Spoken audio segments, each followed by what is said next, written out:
and expertise with us. They're all very passionate people and care about others, and we appreciate their service to the state of Mississippi. We have a lot of issues to cover, so we'll get started. I've allotted 15 minutes per speaker with the exception of a couple, and I've asked the speakers to give their story first, and then the committee can ask questions. We're going to start with Frank Dodds and Will Ruff.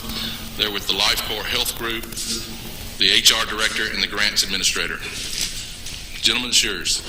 Good morning. Thank you, sir. As the Honorable Representative Creekmore said, my name is Frank Dodds, Human Resources Director for Region 3 Community Mental Health Center, doing business as LifeCorps Health Group. Will Ruff will speak most of our time, allotted time, about our specifics of our programs. I just want to give you an overview, but I want to give you a caveat before I overview the Community Mental Health Center, our Community Mental Health Center. I think what you're going to find is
works. I think how, and again, I can only speak for LifeCorps in Region 3, but how we do things and what I see that works and what I see that there's some problems that we are attempting to to solve and deal with at the local level. We've had a mobile crisis emergency response team since the Department of Mental Health began funding them. I believe that was in 2014, so we're going on about 8-9 years of having mobile crisis emergency response. I think we do a really good job with mobile crisis. We've always had a really good working relationship with our local sheriff's departments and our municipal city police departments. We've begun training CIT officers, so those are crisis intervention trained officers. We use a lot of acronyms, so I'll try to spell those out for you just in case somebody's catching up or not familiar. So CIT's crisis intervention trained, so when they go through their training programs, their law enforcement training programs, we come in for about a week and we offer mental health first aid, and we offer crisis de-escalation, so that's about communicating and building healthy relationships. And we also, for those that want it, offer applied suicide intervention skills training, so that if they come in contact or face-to-face with somebody who is dealing with that situation, they know how to handle it. We currently have an 8-bed crisis stabilization unit. We're expanding that to 16 within the fiscal year. And so we will get up to kind of capacity with a lot of other CSUs in the state. It is a single point of entry. So when any crisis intervention trained officer has someone who is willing, keyword there is willing, to get help, they can use our facility if there is an opening. With an 8-bed facility in a population center like Tupelo and Lee County, we stay pretty full. But if there is an opening, they can drop that person off, bring them directly there. No need to involve the court, no need to involve Chancery. If they're willing to go, we're CIT trained, we can transport them there. And it's been working out pretty well. Of course, there are opportunities that we can take on more people, and we'll be able to do that when we move to a 16-bed facility. But it's working pretty well. Our only kind of holdup is staffing, as Frank mentioned. And that's something we are actively working on, holding job fairs and working with our universities and their counseling programs and their social work programs, providing opportunities for internships, so we can just kind of create a pipeline. But outside of that, things pretty seamless for us in Lee County, between mobile crisis, our Chancery clerk's office, Angela Jones, the attorney who our local Chancery clerk outsources involuntary commitments to, work very well with her as well, and is pretty seamless as far as care coordination between law enforcement and our mobile crisis emergency response, or the agency as a whole. CIT, we wanted to train one a quarter, but I believe we're going to do that twice a year now. That was just based off of demand and need and how many training facilities there are. I know they're adding a training facility for law enforcement in Monroe County, so there may be something we increase moving forward for our future cadets.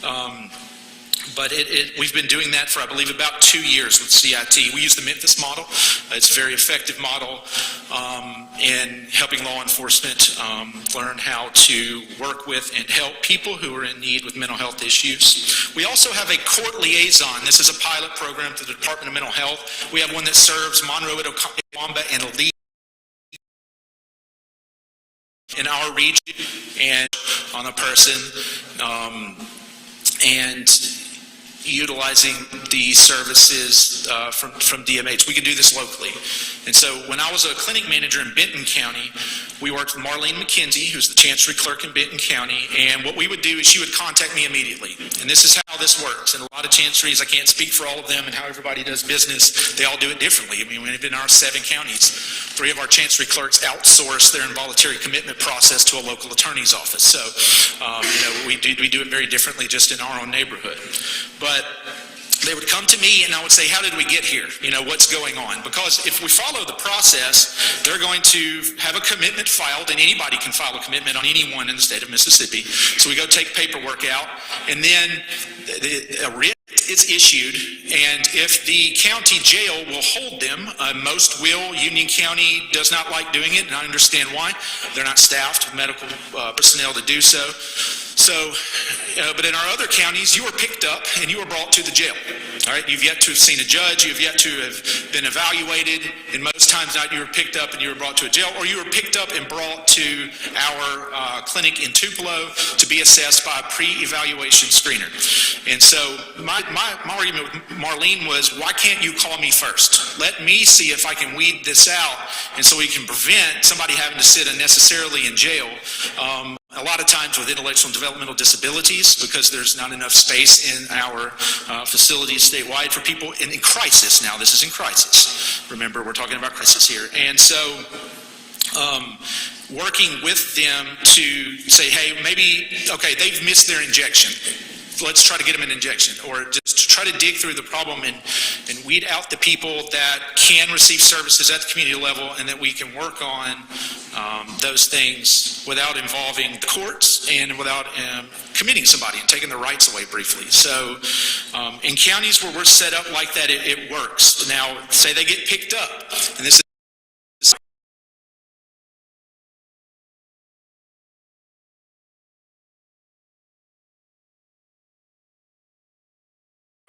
why is there a writ? Why is somebody being picked up? Why is somebody being taken somewhere? And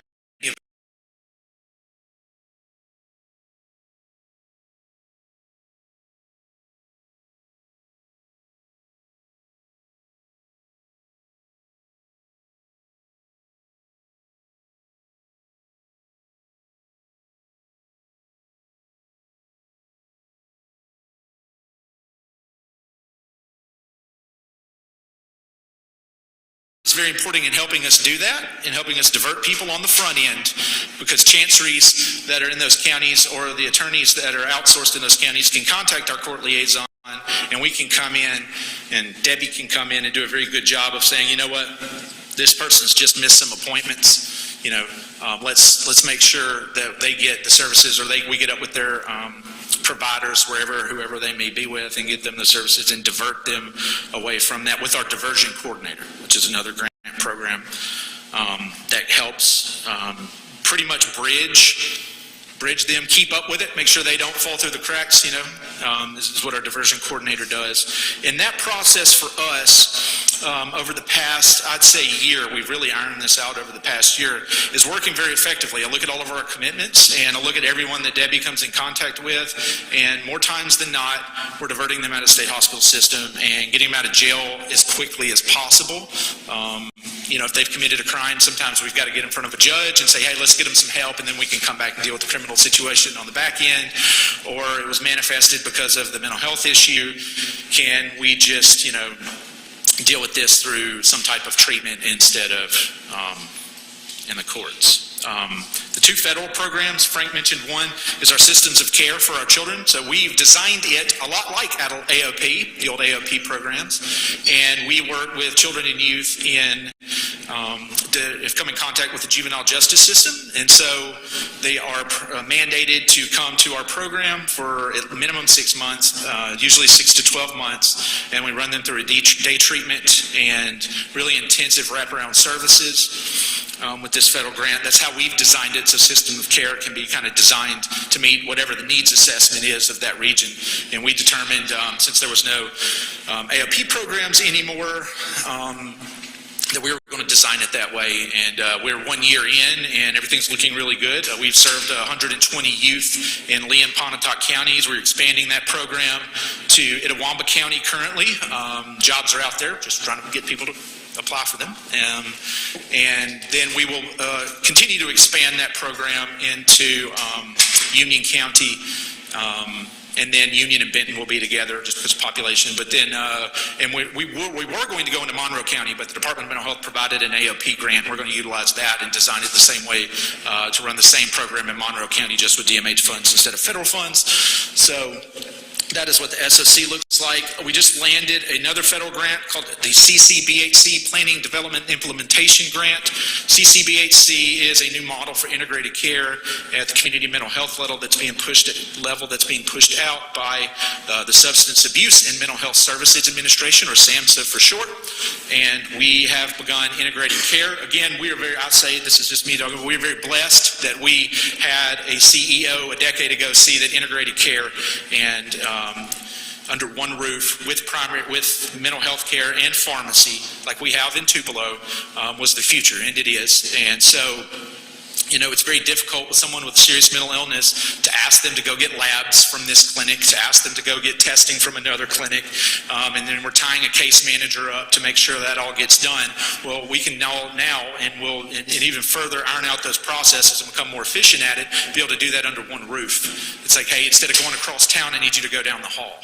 And so, feasibly, theoretically, someone walks in, they receive services, both sides of the building, primary care if they want it, and mental health care. They pick up their medicine before they walk out the door. They don't have to go anywhere else. And so really excited about that program. I will be the project director and lead on it just to begin getting data and seeing how well that does work.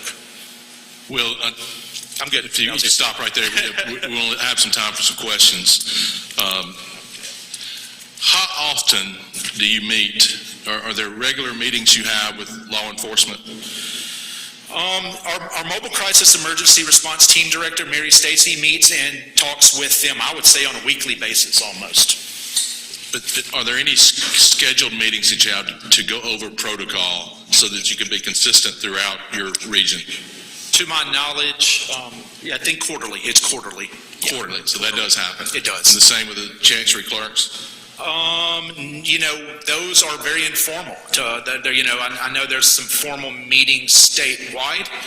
We'll be attending one next week in Oxford for that court district, just because of Benton County is in that court district. So those may happen annually. But as far as from the community mental health level, us driving those meetings, it's all informal. Just us walking in with mobile crisis, with our diversion coordinator, keeping them up to date on how we can do business. But no, nothing formal. But you did mention different chanceries do it different ways inside your region. That is correct. Would that consistency not help you in manage this situation?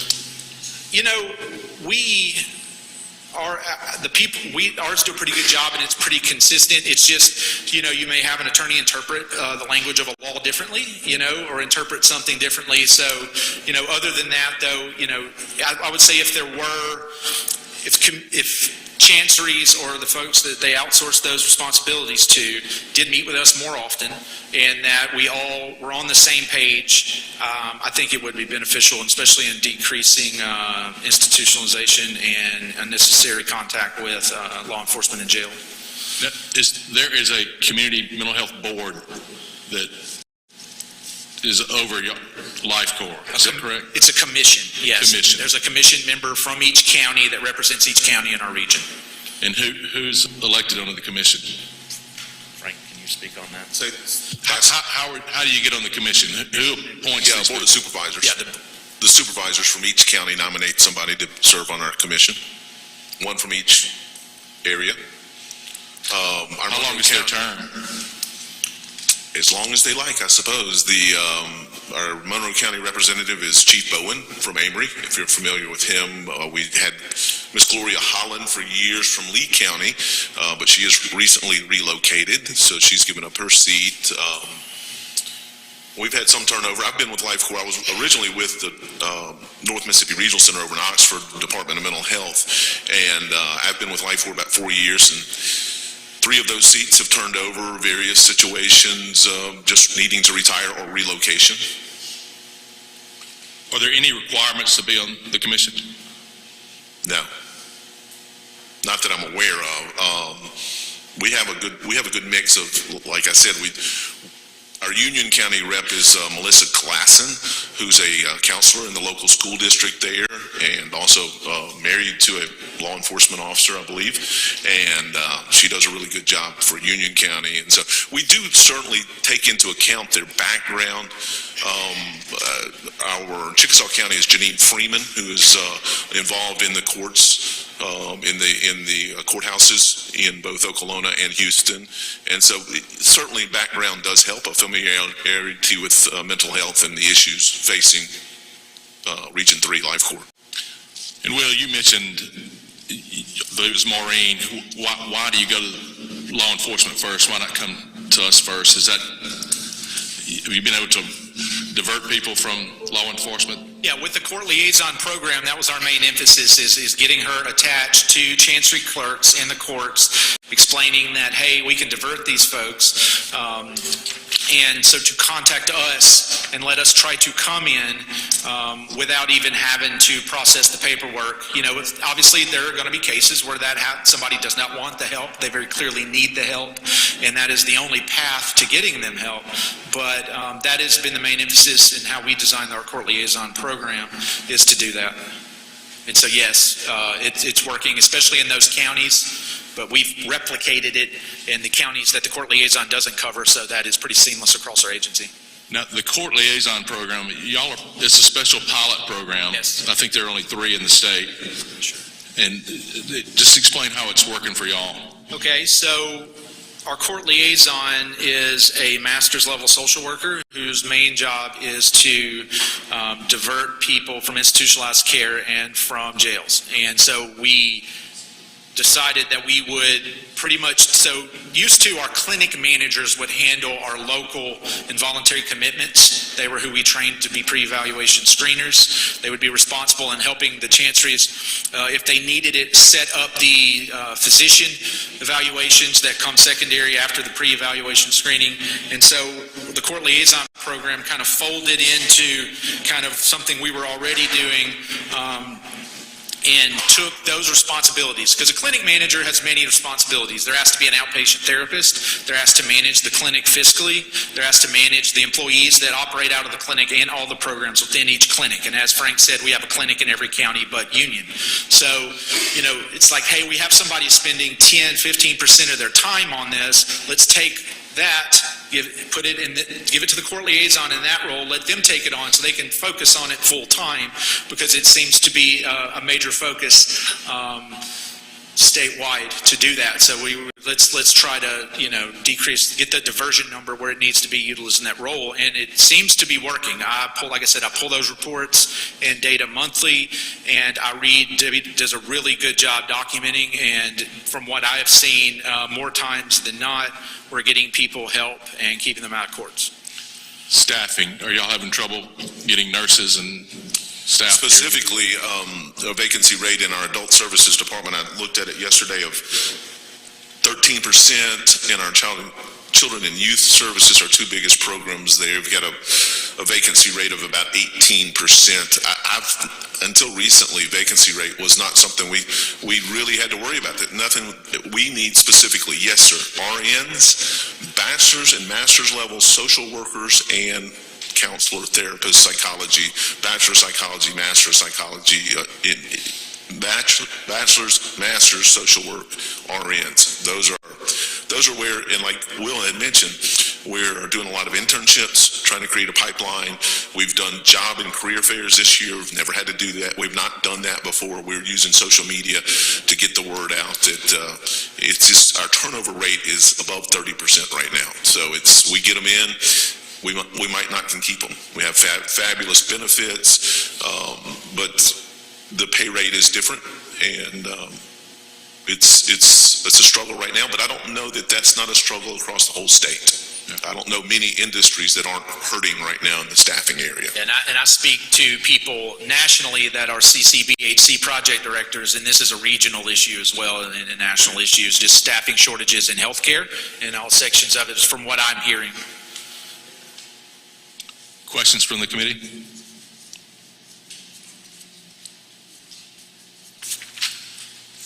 One last question. Facility-wise, you do need more beds.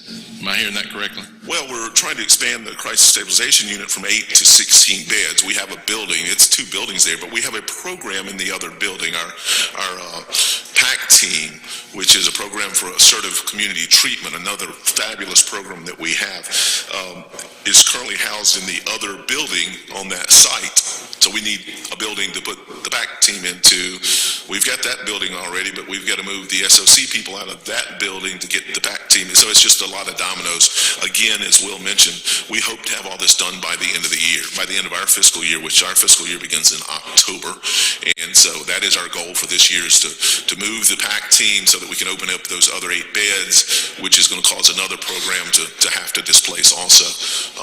As well as we're always looking for other opportunities to expand in some place like Union County, or because we just opened up the Itawamba County building. We got into a really good situation over there, and we've gone from 1 day a week in Itawamba County to 3 days a week, and we're about to go to 5 days a week and open up a lot of programs, and we're so happy to have that Itawamba building. Kind of the same idea in Union County is that we would love to have a physical location in Union County. That would give us a place in all 7 counties.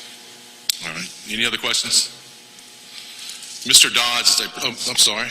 You got lady from Madison. Thank you for being here. Just a quick question. What is the percentage of your patients that suffer from substance abuse, specifically your children and college-age kids? I don't have those specific numbers in front of me. I would have to pull that report out of our electronic, medical record system, and I would be able to do that, but I don't have that in front of me. And also, you could have said this, I just missed it.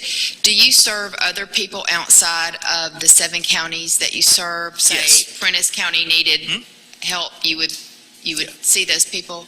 We do, especially in some of our, like Benton County, where we get a lot of Marshall or Tippah County folks up there, but across our region, we do serve people because, there are no rules in place. If you need services and, you can get to us, we will provide services for you, but there are limitations as to what we can do outside of our region. So, if somebody needed some transportation set up or something like that, or say they were in a crisis situation, we would divert them to the crisis team that is local to them. But yes, we do. Okay, thank you. For those of you who may not know, Frank Dodds is a professional sports announcer, and I gave him 20 minutes. I knew he'd talk a lot, but you went over, even with the additional few minutes, Frank, you went over another 10. So, Thank you, sir. Thank y'all for coming. Yeah. All right, next we have Chris Robertson, the New Albany Police Chief and a good friend of mine, and Greg Pollen, the Sheriff of Calhoun County, is also the President of the Sheriff's Association. Gentlemen, the floor is yours. Thank you, Mr. Sam. I'm truly honored to be able to come participate in this conversation. The mental health problem is one of the biggest hurdles that we deal with in law enforcement. At this point, I've been in law enforcement 25 years and have served my community in many different other capacities since the age of 18. Since COVID, obviously the world has changed, everybody knows that, but some of the things that we are struggling with and still continue to struggle with is obviously that we're seeing a lot more drugs. We went from measuring in ounces to pounds. We see a lot more transient or homeless type people moving. And one of the biggest problems seems to be our mental health, or people we deal with having mental health crisis of some type. Now, from a layman's standpoint, which is my standpoint, I give you what I have experienced in my 25-year career. There's 3 basic types, mental health type problems, or mental health issues that we deal with as law enforcement officers. One is the person that's born with a medical condition. The second is a person that has some type of a mental issue, and then decides to try to self-medicate with the drugs or something else. And then you get those people that have a drug-induced psychosis that causes mental problems. Now, the people who are using the drugs long term, that can become a permanent brain issue that's no longer functioning correctly and causes for them to have mental problems for their own out most of the time, or what I've experienced. Then you have people, one other category is people that have been in some sort of accident, have a brain injury. And that's what I've seen the most of as far as my career goes. But what ends up happening is get into some sort of manic state, and then eventually it gets to the point where somebody calls law enforcement. We show up and try to deal with the situation the best we can. We're trying to get more officers trained in the CIT, the critical incident training. Currently I have 2, but the biggest problem that I end up facing, and I've spent countless hours, is I've generally dealt with some folks that I have known for most of my life or all of my career, and they went from not being any problem whatsoever to being where we arrested one 7 times in 2022, from nothing to 7 times. Well, we start trying to call around and try to identify what the problem is. I start checking with his family. He's his mental state has deteriorated to the point where he just became fixated with stealing from Walmart and Lowe's. And I'm not talking about being sneaky. I'm talking about getting on the scooter and trying to drag a commode out the door. So we went round and round in circles, trying to call a chancery clerk. The family's not really where they can do anything or won't do anything. Really, they're not able to. I have many stories like this. But we keep going in circles, and we don't have some of the resources that some of the other counties do. And so we get in a situation where sometimes if they become suicidal, or they say they're suicidal, we can go to the hospital. The hospital can kind of watch after them, put a 48-hour hold on them, and do some sort of mental evaluation there. But that's a stopgap measure. For everyone else that we encounter that is combative or aggressive that we know, now some of them, I give you this, most, or at least half of them probably, are under the influence of some type of intoxicated drug, whatever. And that compounds the issue. Some just become agitated because they're off their medications. They are not taking their medications properly. They don't have their medications. And when that happens, the only place we have to put them is in the jail. It's an immediate stopgap measure. Now some, that's where they got to be because they're aggressive and combative. There's no doubt. But what we see is I have to let them out on a misdemeanor. That's what the law has changed now. The law is now on a misdemeanor. I can only keep them in jail 48 hours, period. So sometimes 48 hours is enough for them to calm down and try to get the families involved and try to get their medications. In some cases, there is no family, or there is no one there to try to help fix this problem. So we let them back out. Within 2 hours, I get another call. Go pick them back up. Same thing. It's a revolving circle. We had one case, it's still going right now, Mr. Javante Johnson. In 2022, we've had 18 offense reports taken, 66 CAD calls on him. We've arrested him 11 times. He's got 2 active warrants now, and 8 businesses in the city have banned him from their property.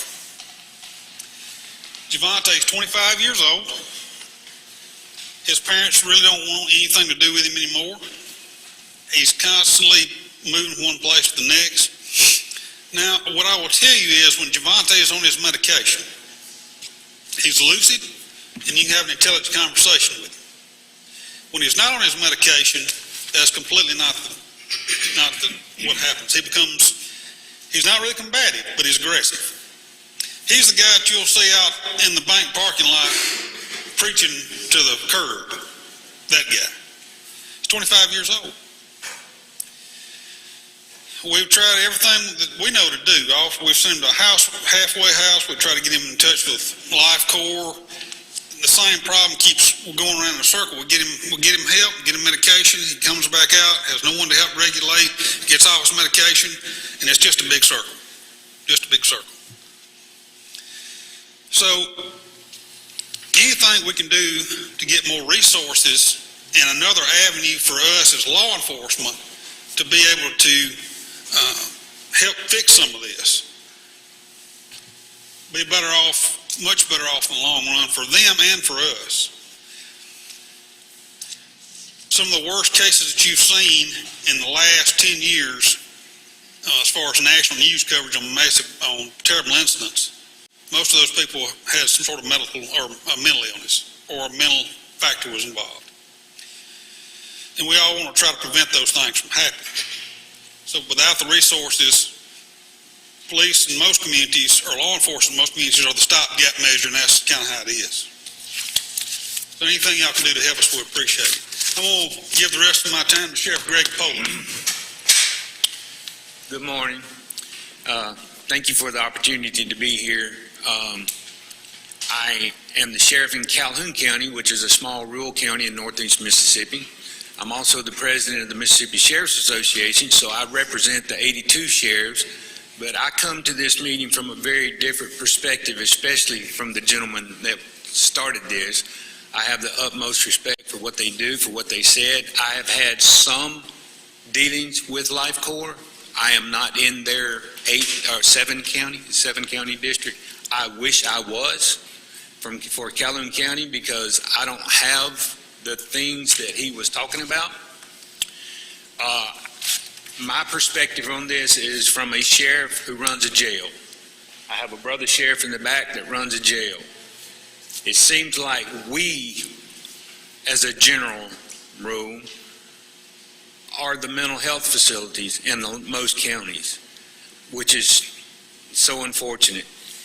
My county jail holds 62 people. This morning I had 45. 4 of those people were mental patients that had been or has committals waiting to be transferred to other facilities. No beds available. I can't speak specifically for Steve, but I would bet that he has one in his jail this morning waiting to be transported somewhere. I have heard sheriffs just recently at the June conference, one sheriff in South Mississippi had a patient stay in his jail for 18 days waiting for a bed. I can tell you that my jail was not designed to hold lunacy patients, mental patients. They're not supposed to be there. They don't need to be there. I've been in law enforcement for 35 years. Some say probably too long, but I'm 35 years and I'm crazy enough to qualify in January and run one more time. But I am not trained and qualified. My staff is not trained and qualified to deal with mental patients on a daily basis inside of a jail setting. I do not have a room to put a mental patient in. I do not have a separate cell block to put a mental patient in. So when one comes into my jail, he goes into general population. I have 2 in there right now with a murderer. I can't separate them because I can't put that murderer in another room because the witness is going to testify him in a murder trial tomorrow that your brother is prosecuting. They can't be in the same cell. So that is one story for one small rural county, and there's 81 other stories that can come in here and fill this room up and keep you here all day. I do not know what the answer is. I do know that the system is broken. I do know that every county is different. The way that they are committed in Calhoun County is strange to Chickasaw County, who connects to me. The way we do it in Calhoun County is strange to Steve in Lincoln County. They do it differently. There is no set order, set rules. It's different in every county. So when I go to the sheriff's conference and we're sitting around at the breakfast tables griping about what our problems are, and we always gripe about the jails, trust me about that. That is our biggest problem, our biggest liability, and most of the time, 90% of the time, we're talking about committals in our jails, and they shouldn't be there. I wish I could call Life Corps. I have Communicare. They don't seem to have the connection with us that this gentleman spoke of that he has with his sheriffs and chiefs and chancery clerks. Luckily, I have an excellent working relationship with my chancery clerk, and we try our best to get them out as quickly as possible. Some days we can get them out in a couple days. I have had them there as long as 14 days, but they don't need to be in my jail, and I can't say that enough. Again, I don't know what the answer to it is. I just know it's going to cost money, and you guys are the ones that's going to have to help us fix it. I think it's ironic that the largest mental health facility in this country is a jail. Cook County Jail in Chicago has more mental patients than all of the others combined. So it's not a Calhoun County problem. It's not even a Mississippi problem. It's a national problem. Thank you, Sheriff. Sheriff, you mentioned you've been serving for 35 years. Yes, sir. Has this issue always been in place, or has it gotten worse? It's always been in place, but it got worse for me almost 12 years ago when I started running the jail. So the issue is there. It was there when I was a police officer, answering calls every day. I have so many stories. When I retire and write my book, you can all buy a copy of it. I'm going to change the name to protect the innocent. But I'm telling you, it's always been there, but it seems to be getting worse as we go on. Has COVID been a big issue in making it worse? I can't say that it emphatically did. I would say that my numbers probably went up in my jail maybe 10%, roughly. And how do they commit mental health patients in Calhoun County? What's that process? Okay. In Calhoun County, whoever goes to my chancery clerk, signs an affidavit. Chancery clerk faxes it to my office. The order is given to a deputy. The deputy goes out and finds John Doe, brings him to jail. He has to be seen by 2 doctors. Communicare is a half a mile across the road from my jail. At some point in time, within 48 hours, if I'm lucky, I can talk Communicare into coming over to my jail, which doesn't happen very often, or I have to take the patient over to Communicare and be seen by a worker there. And then we have to take them to a local doctor. And then at some point in time, within that week, a judge will come to my jail and we will have a hearing at the jail. The judge will decide whether that person is committed or not, and then we wait. And Communicare is your CMHC? Correct. You're the life core of Calhoun County? Correct. Okay. Any questions by the gentleman from Rankin?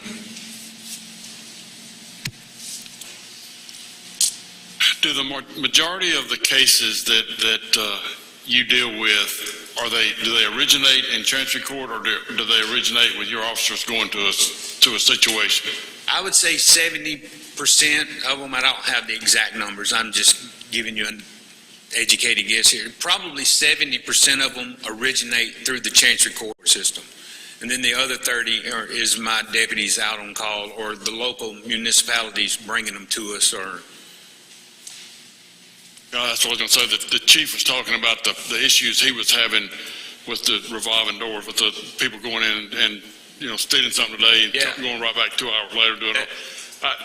That's what I wondered is the majority of y'all's problem, does it originate with the court, or is it like the situations he's talking about? For me personally, the majority starts in my Chancery Court as a general rule. Now, we have several that we deal with weekly. As a matter of fact, one of our regular mental committals was causing a disturbance in the courthouse yesterday at the Board of Supervisors because he wanted more money.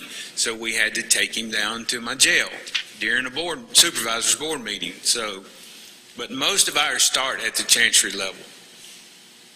Thank you. Gentleman from Harrison. Thank you for being here today, Sheriff. Appreciate Yes, you. First question I have is, what's the average length of stay for a mentally ill patient in your jail? I don't have anything in front of me concrete to Just say based that, off but your I would anecdotal say at least 7 days on average. Now, there are exceptions. We had one a couple weeks ago. We had the committal hearing at 1 o'clock at my jail, and at 1:15 they called me and said, take that person to Batesville Crisis Center as quickly as you can. That's the exception to the rule. Sometimes it's up to a week waiting for a bed. And then sometimes it's different if it's a male or female. They'll have a place for a female and they won't have a place for a male, so Okay. And in your experience in dealing with your chancery clerk, have they assisted you in placement? In other words, try to divert people from your jail? Or is it usually the outcome is they're all coming to you and then they're dealt with afterwards? For me, in my situation, it's usually the latter there. And have you had a conversation with your chancery clerk in reference to trying to change the way that works? And if so, what was the conversation? What was the outcome? Yeah, I've had many conversations trying to keep those people out of my jail, and it hasn't changed. Okay, the reason? I don't know the reason, to be honest with you. I know that she has had many meetings with Communicare and other facilities, but it just hasn't changed over the years. And I can't sit here and tell you the exact reason. I don't know if it's because the facilities aren't there. I don't know if they have the ability to come to me or what. I just know that it has not changed in the years that I've been doing this. Okay, and that may be a question better served for someone else, but I do wonder if you know, is there any bed capacity at all with Communicare? Do they have a crisis stabilization unit on site? They do, and my understanding is they just took over the one, and this gentleman may be able to, he's shaking his head, they took over the one in Batesville, and so it was under a different management or a different organization, and Communicare took that one over, so but even for that, that's a chore for me, for the sheriff. With the transport? For the transport. Sure. Because from my jail to Batesville is 65 miles away. And then last week, they called me at 4:59 and says, you have a patient in my facility, which is in Batesville. You need to have that patient at Tupelo at 8 a.m. in the morning. So that's an hour to Batesville, an hour and a half to Tupelo, and an hour plus back to Calhoun County. So that's me transporting someone all over North Mississippi, and I lose a worker for 6 hours, 7 hours, and that's if they take them immediately when the deputy gets there with them. We have had to wait in Tupelo for over an hour for them to be processed in. So, yeah, so we're like a geographical oddity. We're 60 miles from everywhere. Right. You don't have the budget probably to have a special transport Most division. definitely not. Okay. Definitely not, no. Okay, thank you. Yes, sir. Lady from Lowndes. Thank you so much for being here. My question is about CIT training. Chief Roberts, I believe you said you had 2 officers that were trained. Yes, ma'am, that's correct. What percentage of your total force is that, approximately? Well, it's I have 16 patrolmen. Okay. I have 28 sworn officers, but Right. SROs, investigators, I got 16 patrolmen right now. So we plan to do more. The problem is, like everyone else, we've been short-handed, and I've had to backfill the ranks and wait for the schools and this type of thing. My plan is to have all my sergeants and all my corporals attend this school. Because of the 2 officers that have attended it, they've been utilized. It's been about 6 months they had the training, or 8 months. They've been utilized many, many times. And it's simply because what it does for me, or from my perspective, it gives the officer kind of another tool in his toolbox, another way to look at things, another way to try to de-escalate problems.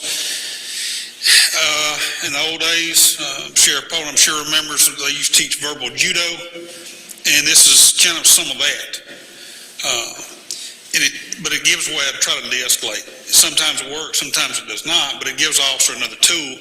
The other part of that was supposed to give the officer a way to fast track and cut through some of the red tape of getting some of these people mental health, having a mental health crisis, or mental crisis, into some of these facilities. The problem is there's only 4 beds right now, or the ones we have been dealing with only 4 beds available, and they're always full. So that part has become kind of a moot point.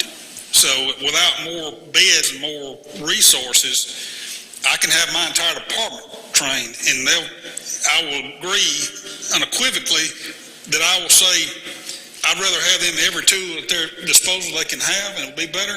But I know only half the time or less they're going to be able to do what they need to do, because the other part of that's not there. All right, thank you. And one last question, this will segue into our next speaker, but Sheriff, Chief, how many of your officers had the first aid mental health training? The CIT training? No, the basic one, it's called first aid mental health. I have 8 full-time deputies and 2 part-time deputies, and they all have that. None of mine have the CIT training. Right, yet, okay. Currently. Chief? I'm going to say half my officers have had it probably. And more have had advanced training and some other issues that would come back around to that, but other than CIT. Yes, sir. Thank y'all for your service, and thank y'all for being here today. Thank y'all very much. Our next speaker called me. It was like a bolt of lightning. There was no way she was not coming to this hearing. It's Christiane Williams. She leads the organization Leading by Example, and she is an instructor and very passionate about mental health. Christiane? Good morning, Good morning. and thank you for having me, Representative. I am Christiane Williams. Just give you a background. I am currently a 27-year veteran of law enforcement. I work for the Department of Correction as an agent, but I developed this training, leading by example. Back to some of your questions, Representative. I am a CIT instructor. I'm a mental health first aid instructor for public safety, youth, and adult. Trauma informed also. Along with that, I worked up under the senior judge, retiring soon, Tommy T. Green, with a pilot mental health court years ago, not knowing that it'll lead me here today to sit here before you all to speak. But from a law enforcement perspective, I think I see it on both sides. I've been in a courtroom, I work in corrections, and I also started working with the mentally ill. So the Leading by Example is a 4-hour workshop that I developed because back to some of the things that Chief and the Sheriff alluded to, staffing was an issue. Getting people to a 40-hour class, taking somebody off work for an entire 8 hours. So I was like, what can I do as a person who's in it to figure out something to alleviate, to give my cohort something right now to put on their tool belt. So that's where the Leading by Example, it is a mental health awareness workshop. For 4 hours, we sit there, we go over what is mental health. It is very interactive. I have presented before, just this year, the Chief Association. It was 250 some chiefs that I had for 2 hours to keep their attention about mental health. I've been to the Sheriff Association, but not only the law enforcement need it, but also our people in the community that's calling law enforcement. So I took this campaign of my own to start with the churches, going out to the churches trying to make sure people in the community understand. This year, the General Missionary Baptist, and anybody that know the African American Baptist is kind of like a concrete trying to get to, but I'm grateful for President Buckley decided to allow me to do a session before a group of parishioners there at the state convention, because I want to make sure when we talk about mental health and with regards to calling law enforcement, that we give law enforcement a fair chance. The family needs to know about what's going on with this person, what resources are in the community, who do we call, what do we say when we call for help, is there something I can do prior to calling law enforcement, and law enforcement come and assist. When we talk about CIT, I will kind of some of the notes I made. Hinds County have a jewel here, and I'll say that Dr. Crockett with Hinds Behavior Health, she has a CIT unit here in Hinds County. We do have a 24-hour mobile crisis number. Honestly, I would like to see that statewide. Every community mental health center have a 24-hour mobile crisis number. And when I say that, we have a direct cell phone that someone live in that area picks up that phone. So I know the community mental health centers might be mad with me after, but that's how I feel. You know, as somebody whose boots are on the ground every day, I've been all over the state, fortunate with the Department of Corrections this year. After developing my training and getting it certified through minimum standards, my training director decided, I was voluntold, that I would provide training for all probation officers throughout the state. Well, I'm grateful for Commissioner Kane for supporting me, because that has happened.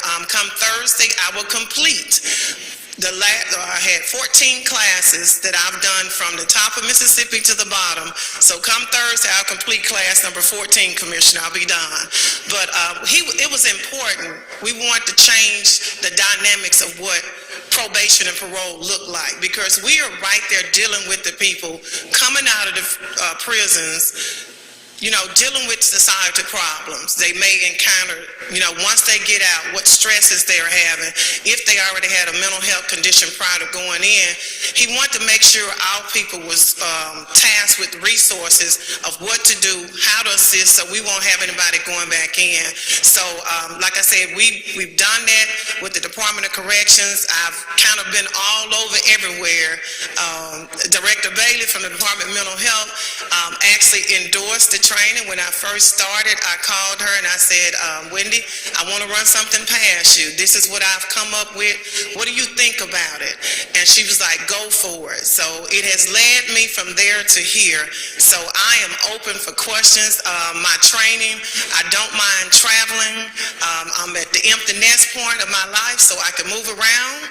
So I'm willing to provide. One of the things that I was hoping to see that, if we can't do the 8 hours or the 40 hours, at least do some type of mental health training for law enforcement. That's something that I think should be done.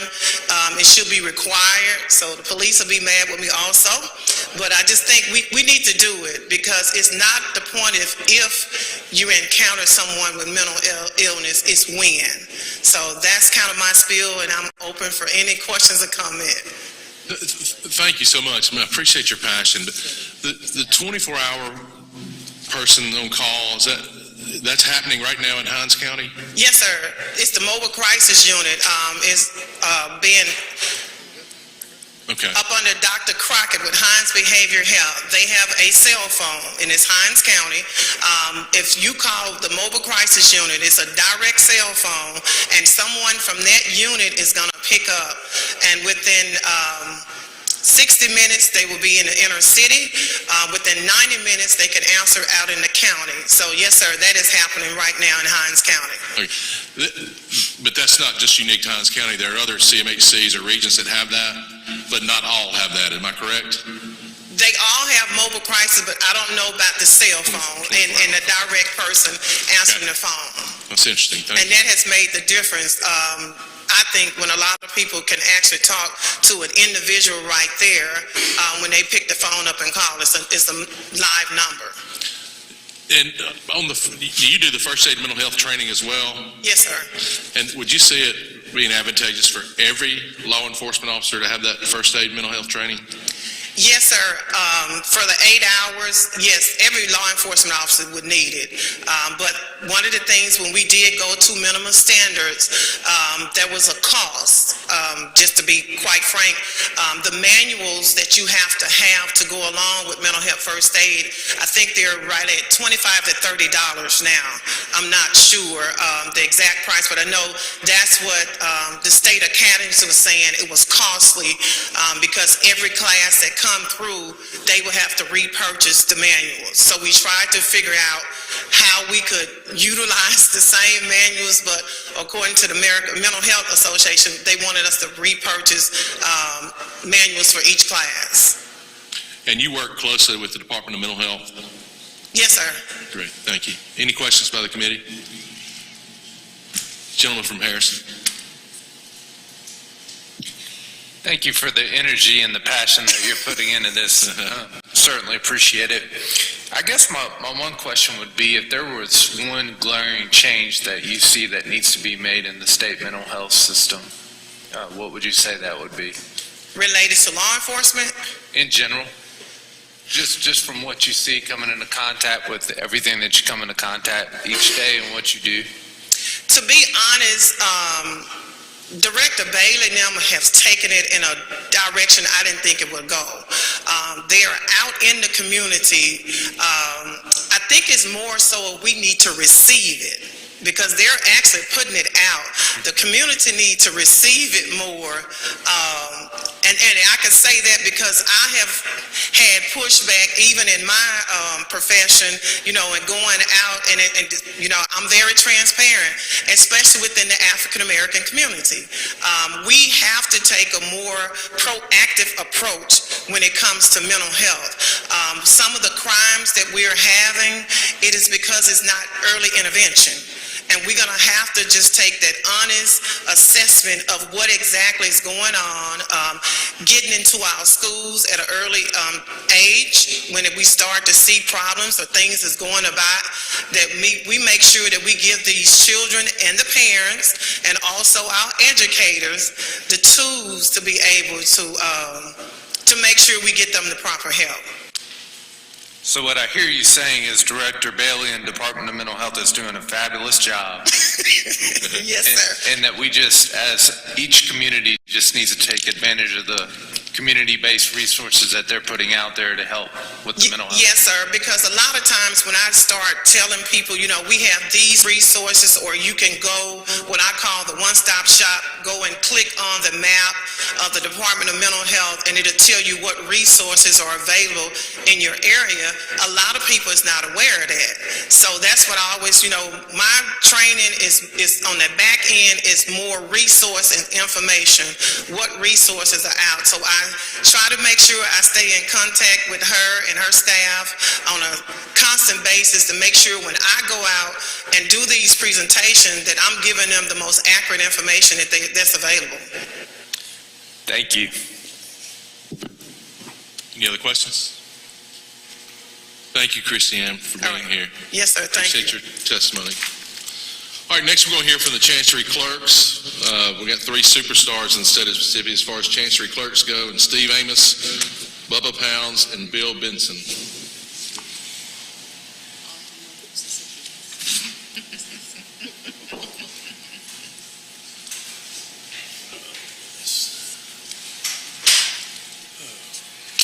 Well, first I'd like to thank the legislature for allowing us to be here first, okay? And I'm going to tell you I'm going to give you a little background first. I'm from Copiah County, and I've been the clerk since 1988.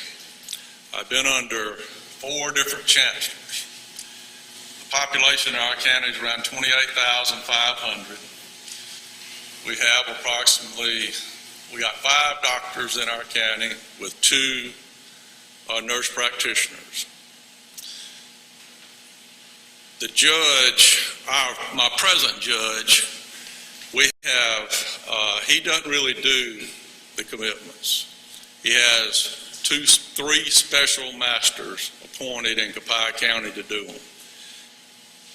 My chancellor is in the 15th Chancery District. We have Lincoln and Copiah counties. And I can tell you for the association part, it's 82 different ways you're going to hear about how this is done. Because there's not one single one that's the same.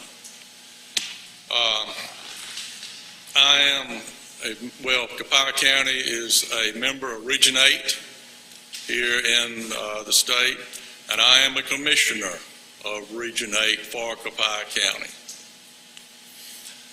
I'll give you the process of how we're going to do it on the mental first and then the alcohol. I got 2 ways. Well, let me back up. The chancellor basically has turned it over to me to do this.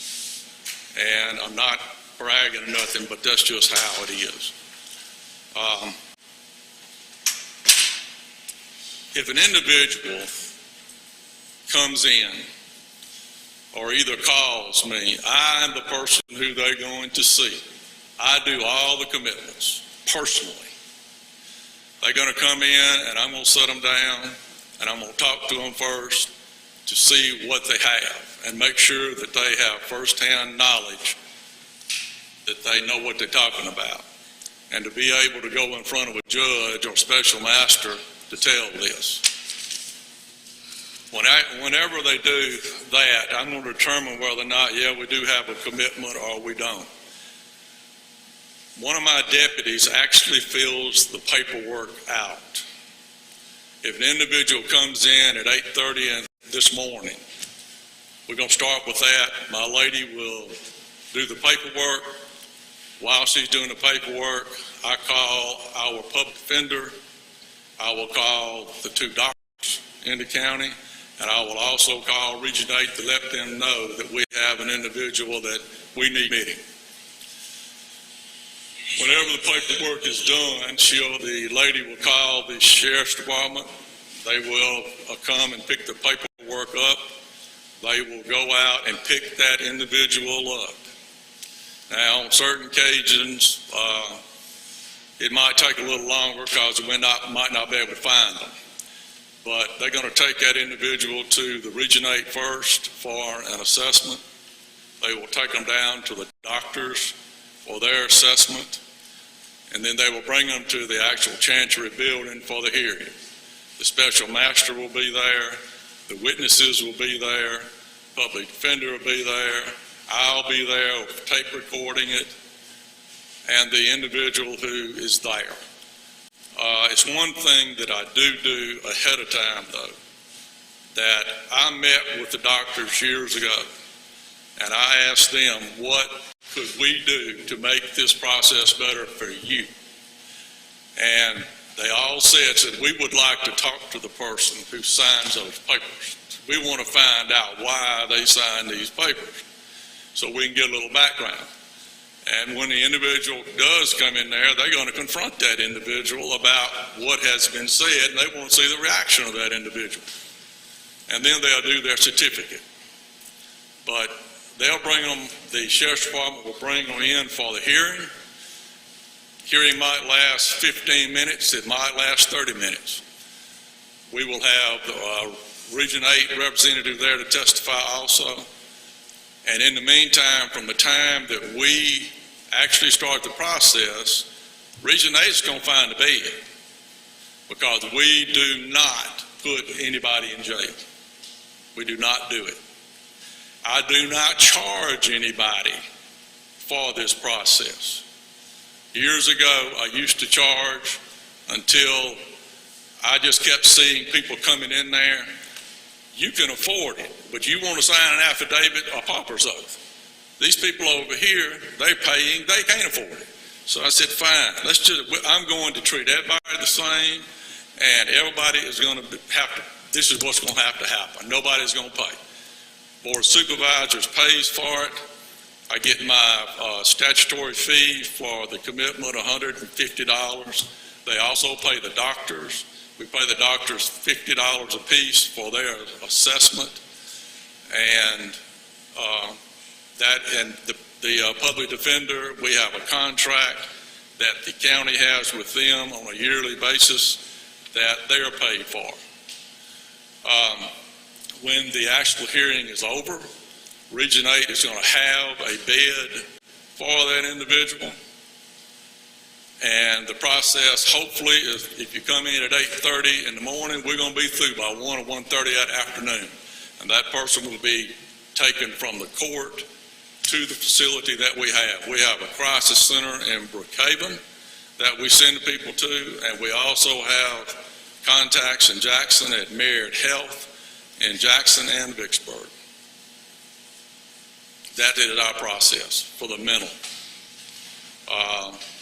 Drug and alcohol, similar. I try to talk to the people first to see if they'd go voluntarily.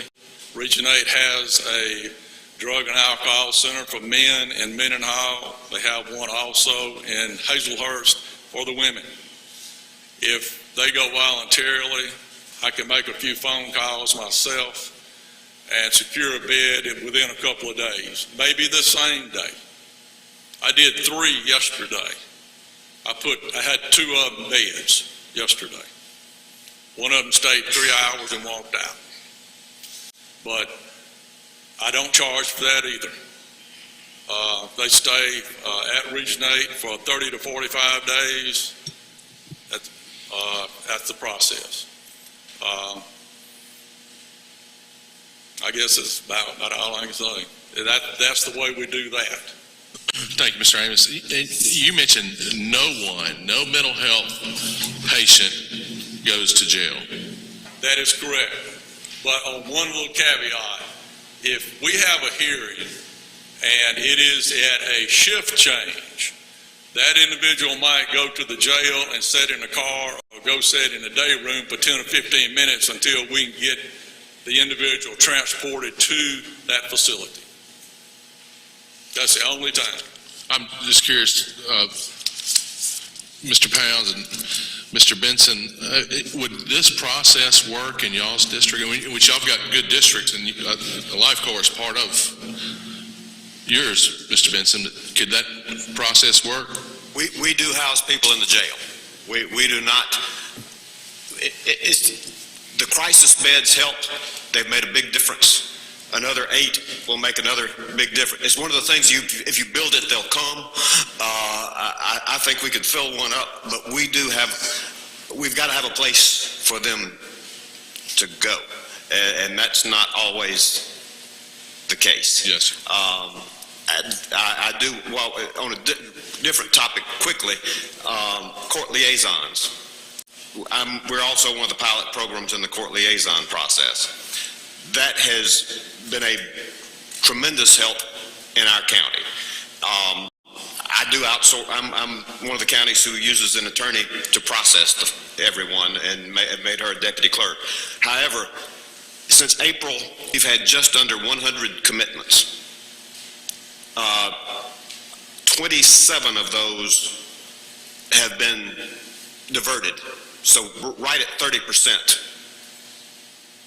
Of the commitments that we've had have been diverted and have not had to go to the state hospital, have not had to go to jail, have not had to go to a crisis center. So it has worked in our county and has made a big difference. Our process, Steve has more of a Cadillac version of the process and has a place for them to go. If we have a place for them to go, yes, that would work. And I'm say that with a caveat also.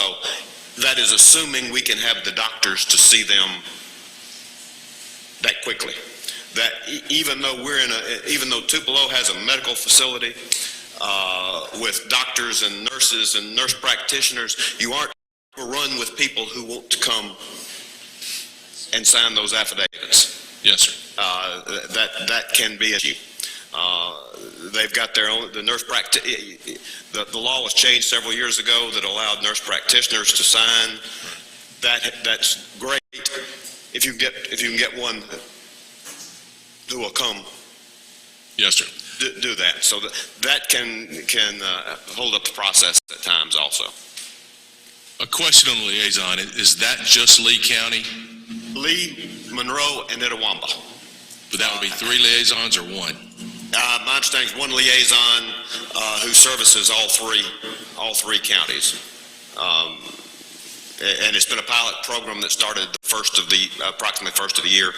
And I can't speak for Itawamba and for Monroe, but for Lee it has been, we actually purchased a building to go on the outside. Debbie Johnson, who is doing it, calls it her she shed, where she is at the jail but not in the jail, and we can bring the people there. She has access. The nursing facility is just outside the door. There is security so that someone is there, and so we're bringing them to them also for the evaluations and for the liaison program, and it has worked. It has helped in our county. I would like to add that we, in our county, we have approximately about 60% of the commitments are repeaters that we have. Now, Region 8 has a process that when they are released from the facilities, that they would notify Region 8, and Region 8 will do a follow-up with these people. When we will either go out to their house, or either we will call them, Region 8 will call them to find out, are you taking your medicine? Did you get your medicine? We've got to make sure of that. We'll even send a individual out there to interview, make sure. We also have a process too that at Region 8, it's a kind of a clubhouse that if the people need help, we will send a bus out there and get them and bring them to our facility, and we'll have them do things at our facility to kind of keep watch on them a little bit. We do have that. Same way with the drug and alcohol. We do that. The drug and alcohol patients are treated completely separate? Yes. That's a different facility? Different facility. Yes, we do. Okay. Questions by the committee? He has a question. Thank you, Mr. Chairman. Thank you to the Chancery Clerks for being in attendance with us today. I know you guys are on the front line and you see everything firsthand. We had a hearing with Judge Logan in East Mississippi a couple of weeks ago discussing these same issues and problems that we're discussing here today. But as being Chancery Clerks and you seeing that things on the front line and seeing it first, and then as the clerk there mentioned that there's so many repeat offenders, sometimes it's 60%. And then what do you think in a perfect world, what is your solution to fix this problem that we're having here? I honestly don't think you'll ever fix it. I think you'll be able to help it. I think it definitely needs more beds. I think that the regions should be able to have more facilities. Region 8 has one crisis center. We got 16 beds. We could use an additional crisis center today. We could fill those beds up. We could do it today. Well, I'm glad you mentioned the crisis centers. That's where I was going with that. In that meeting that we had, we saw that there were only so many across the state, but you look at some of these counties that have more commitments than others, and there's just not enough beds to go around. But, I would use, for example, is Region 8 willing to go into another area that another provider might not be willing to go into? Or we talk a lot about at the council about upping up the competition if one of our regional facilities is not providing. Is there a way to, do you think that we actually had more of those facilities that would help with that? I don't think Region 8 would go into another region and try to run it. No, I don't. That's what I mean. I'm talking about, do you think that the solution would be to allow more of these facilities, whether they're private owned or if another company didn't want to do it, to allow them to come in and do it?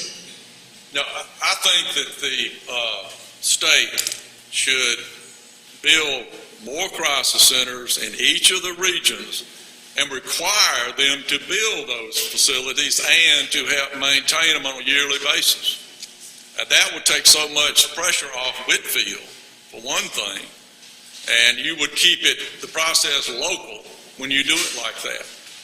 But you need more beds more than anything. It would take enough off the Sheriff's Association, all the sheriffs and the jails. You wouldn't have it there either.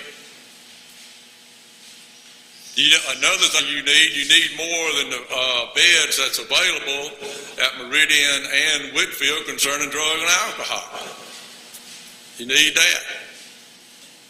Now, let me ask you this. You said in your county that you don't actually house the children. Some of these rural counties, while they're waiting for the hearings, the clerk is either faced with a decision, I guess, or do they send them back home, or and then you get to the deal where some of them have to go into the jail. So how do we handle that there? Because one of my sheriffs of the day was saying, he was talking about a repeat offender. It's just a never-ending cycle, and there's nothing that they can do with it. What do you do in the meantime for those areas that are having to wait, that need help because of the backlog? In Prentiss County, our hands are tied, just like in most other counties. Now, Steve has the Cadillac version in Copiah County, but our hands are tied a lot of times. We don't have any other option other than to put these people in jail, unfortunately, and that's not, I agree with the sheriffs. That's not where they need to be, but our hands are tied. When there's not a bed and you have someone that's a threat to themselves or others. And we also don't have the discretion. You know, we're at the chancellor's mercy on that, whatever the chancellor decides. It's not our decision as chancery clerks, it's the chancellor's decision.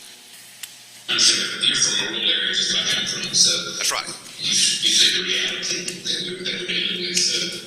That's exactly right. Being a rural clerk, you know, if you remember from today, what would you what do you think we could do to alleviate that problem? The court liaison program works very well from what I see. I have a great community mental health center. I'm in Region 4, Timber Hills. And they work great. We have a crisis center in Corinth. I think it's 16 beds. And my region, community mental health center actually named someone that basically does the same thing as the court liaison, Helen Ryder, and she works with us to find these people beds. I don't have anybody in jail right now, but I may by the time I leave this afternoon. I don't know. But the court liaison program would be my solution, I think. And like we've said, it's not a solution, but it is a fix. One other thing excuse me. Yes, sir. Go ahead, Mr. Amos. One other thing you need a long-term facility to be able to place people in too. I've got one individual that I have committed him 54 times in Copiah County. And it's always the same process of what the law says. If that individual is treatable, you have to let him go. He comes back, he goes in the same old environment that he's in. It's same, everything's the same. He don't know any better. He doesn't. He just a revolving door, back and forth, back and forth. His mother is scared to death of him. She has 2 locks on her door every night that she does. He's threatened to burn the house down. He's threatened to burn all the neighbors' houses down. Everybody is scared to death of him. I have that person's cousin in Prentice County. I imagine every county. You've got those stories in every county. Sure they do. But you need a long-term place. You do. And I'm not saying throw the key away, but just let them stay there a while. Let them see how it actually feels to be off medicine or be off drugs, and then see if they can make it in society. The gentleman from Rankin. Thank you, gentlemen. I want to make sure I understand the court liaison person that you're talking about. Are they coming from, is somebody in the court, is that person from a court, or? They're coming from the regional center, in our case, from Life Corps. That they're an employee of Life Corps, just basically because it's diverting them from the court. So they're being paid for, like, if region, whichever region it may be, those or their company or there was a grant, I believe, that was set up for that purpose. But yes, it flows through the local regional mental health center, and they're hiring the person and they're paying the person. For some reason, I had assumed that was like coming from the Supreme Court or something, the court administrator. So thank you. Yeah, I've got one final question. It may not be for y'all, but who decides how many beds are needed and when? I don't know. And is the issue of adding beds money? I assume that would be the Department of Mental Health that would make those decisions. And I'm certain the money and staffing would be the issue in being able to do it. But we can fill up as many crisis center beds as you can build. Gentleman from Harrison. Hey, thank you all for being here. I have a couple questions. My Chancery Clerk, Mr. McAdams, I think, would like to make some improvements as far as the payment process for indigent and pauper mentally ill patients. Do y'all have anything you could add to that? Is that an issue or some sort of benefit you think that would help in your particular county? It's not an issue. It is not an issue in our county. That's not a So in other words, if an indigent patient, if you're dealing with an indigent patient, and the county board of supervisors would pay up to the Medicaid rate for that patient to be placed somewhere other than jail, that would not help That you? becomes an issue. Yeah, yes. Now, at that point, it becomes an issue. Yeah, if we're talking about the county picking up the tab for putting them in a hospital, yes. At that point, now, it would be a major issue. Okay, so speaking with the three of you, if you could tell me for each of you, would any of you be in favor of your county picking up the tab, if you will, for a mentally ill patient that was indigent to be placed rather than be put in jail? My supervisors would hang me if I went home, if I said yes. I'll take that as a hard no. No? No. Okay, so I have 3 no's. Okay. My county has never paid. My county hasn't either. Well, my county does. Yeah. The second question I have, we've heard that 82 counties, no uniformity in the process. Do you think a uniform process would help, or do you think it would be impossible given the disparities that? It's going to go back to the chancellors, because each chancellor wants to do it his way. That's it. The first chancellor I had was in '88. He did every single hearing, and he put everybody in jail until the Copiah County had one to die in jail when we got sued, and then he stopped. Other chancellors, they wanted to talk to the people and try to help them any way they can, but they still want it done their own way. I have the chancellor now his big concern is the wording within the affidavit of harm to himself or others, or she, the one. And his responsibility of taking care of that person, plus taking care of the people who come and sign them papers and the relatives. Because he don't want none of them to get hurt if just possibility they don't have a bed, and they have to put him in jail. Now, they put him in jail in Lincoln County, but we do not put him in Copiah. I know that the sheriff down there doesn't want him, and I don't blame him. That's not the place to put these people. It's not. I agree. My final question is, does your association have any sort of suggestions or anything you'll be coming with as far as the process or anything to do with mental health this year? Nothing that I know. Not that I know of. Okay, thank you. And again, back to your Medicaid issue, if we have, and our county is not as large as yours, but out of my 99 commitments and we divert 27, that still leaves us 70. If the county starts paying Medicaid rate on those, we're talking about a millage increase, and so there's definitely a funding issue. I appreciate that. It's just a counterbalance between putting people in jail that don't need to be there and our taxpayers stepping up and paying for it. And there is a balance there. I appreciate that. Thank you, gentlemen. We're running a little behind. This is a big subject with lots of complexities. I want to give everybody as much time as possible, but we need to be respectful of other people's time. And our next guest is Marlon Angel, and he comes to us from the private sector. He's the CEO of MSHN Enterprises, and a different perspective for us.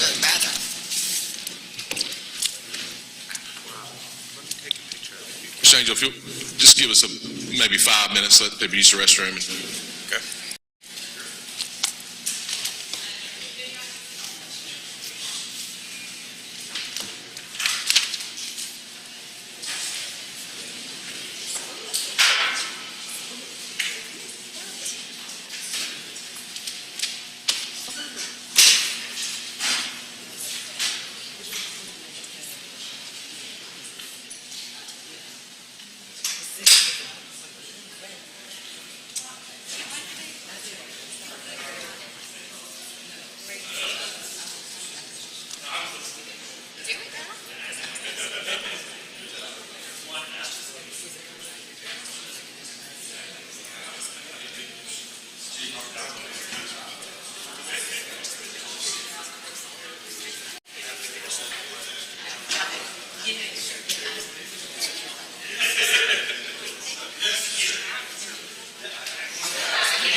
experienced that on a basis.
All right, again, we have Mr. Marlon Angels, who's the CEO of MSHN Enterprises.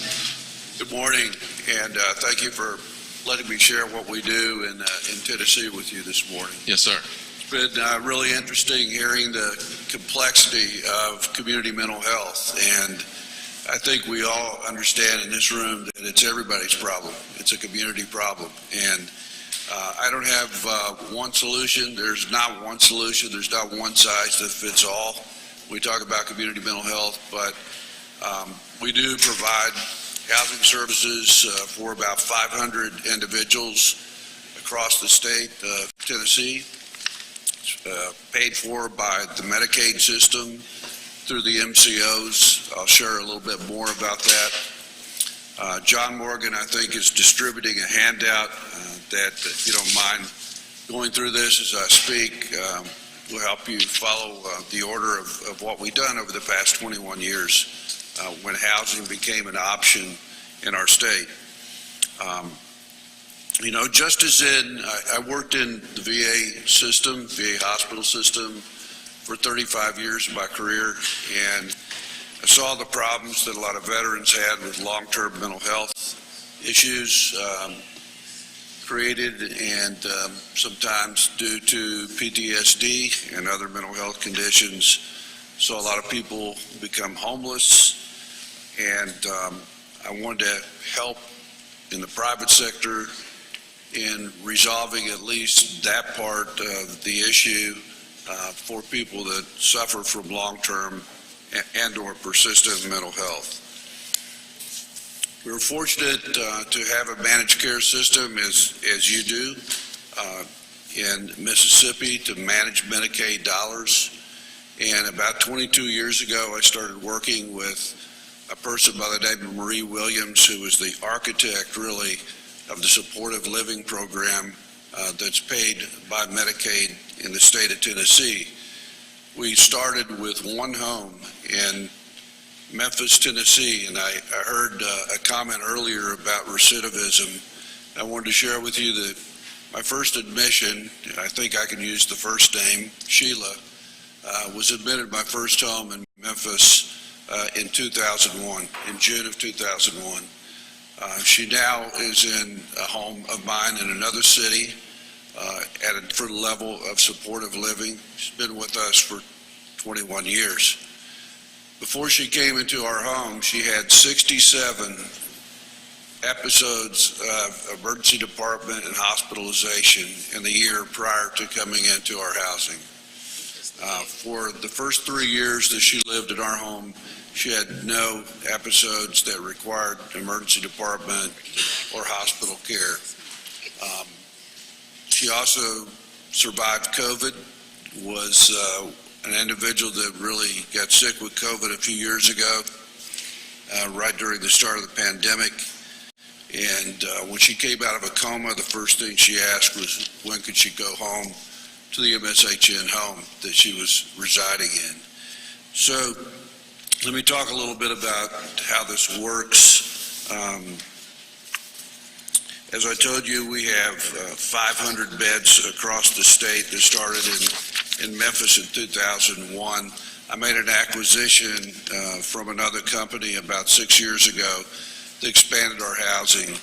It might interest you to know that this housing isn't only in urban settings like Memphis, but we are in a town as small as Vonore, Tennessee. Raise your hand if anybody in the room's ever heard of Vonore, Tennessee. It's near Gatlinburg, Tennessee. There are probably less than 400 people that live there. One of my largest facilities is there, and we house 26 individuals in that facility.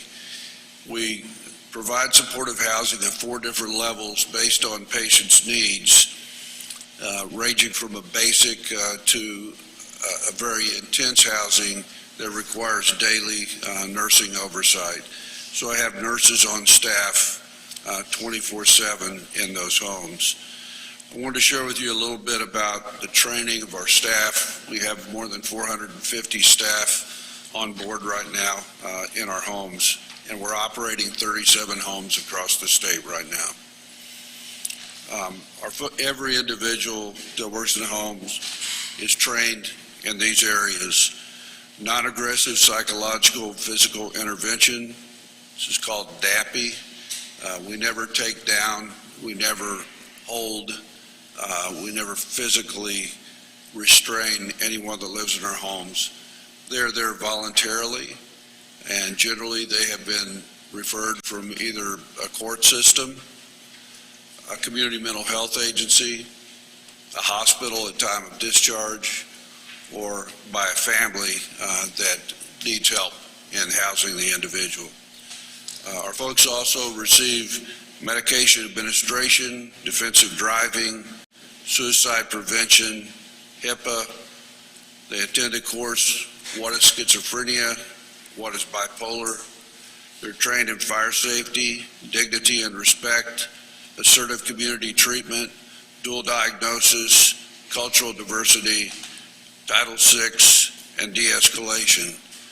So being able to house people for long periods of time and keep them stable out of your jail systems, out of your hospital systems, and off the streets requires trained staff. And so I have trainers that work for me across the state.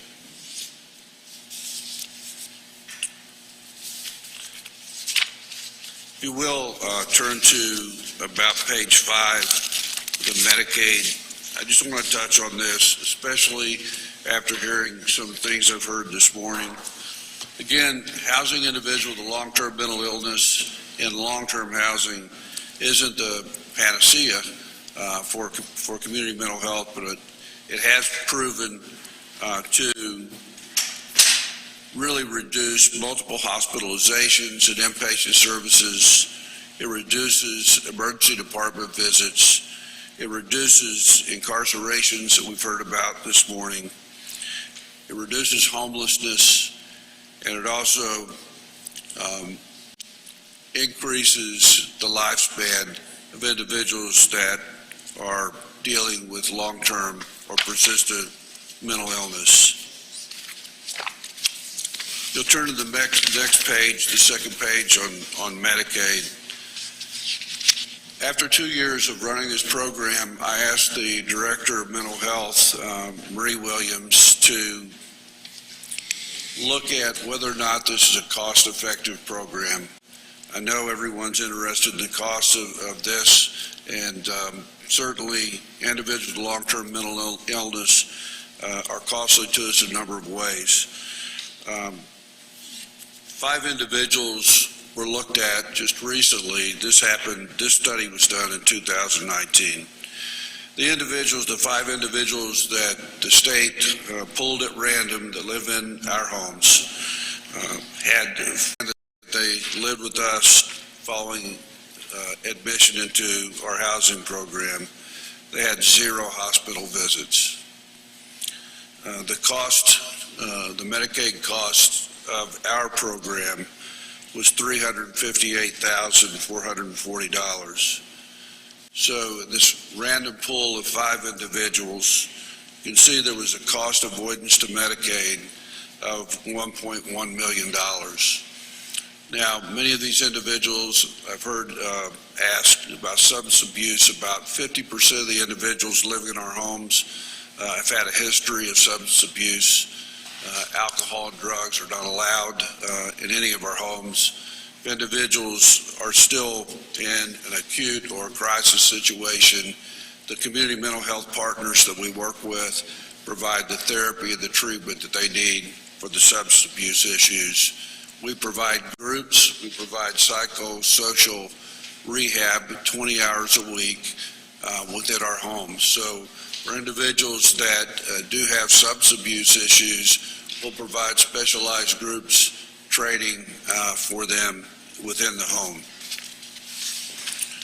Behind that, there's another study from another state that's providing supportive housing, state of North Carolina. They found the same results that we found in our study. They analyzed 85 tenants in the housing program and found some of the same things, that the individuals housed in that program achieved greater social support. They had fewer arrests after admission to housing. They saw cost avoidance in 1 year of $1.8 million to their Medicaid system in medical expenses, such as I demonstrated in our study. 84% of the tenants in that program remained in housing after 1 year. They had 447 less emergency room visits, 372 less hospital stays.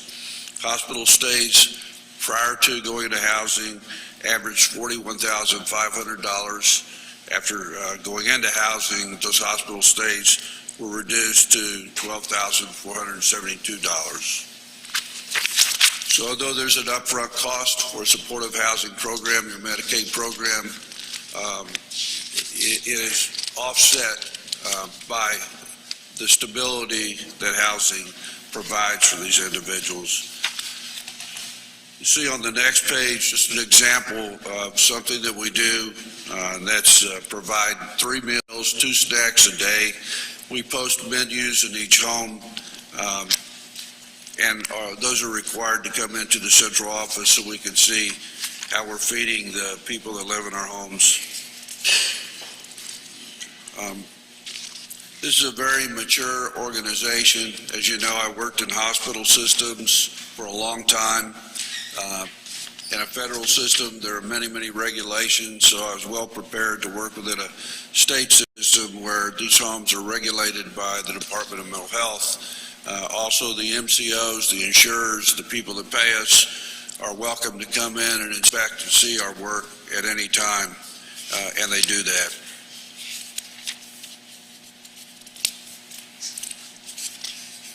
I want to share with you a little bit about how the program works. So if you'll look behind these organizational charts, it's there just to demonstrate to you that we are a very highly accountable, quality-based organization, and we are the largest provider of supportive housing in the state of Tennessee. We decided a few years ago to name all of our homes for celebrities that have had their own personal battles with mental health issues. A few of our homes are named for individuals that are spokespersons for individuals with mental health, but mostly they're named for celebrities that also have fought and had their own personal battles with mental illness. So there's a home called Marshall House that you'll see that was named for Brandon Marshall, someone that's in our sports world that has a borderline personality disorder. That's a common thing that we see in our homes. We see the gamut of diagnoses from schizophrenia to bipolar to manic depression. We house individuals with all kinds of long-term persistent mental illness. We've recognized that the individuals that live in our home are very proud to see these names. We have a plaque in each home with the name of the individual that we've named the house for, and they relate to this, and it gives them a positive feeling knowing that they're not the only individuals that have a fight with mental illness, that really it's a community problem that affects all kinds of individuals.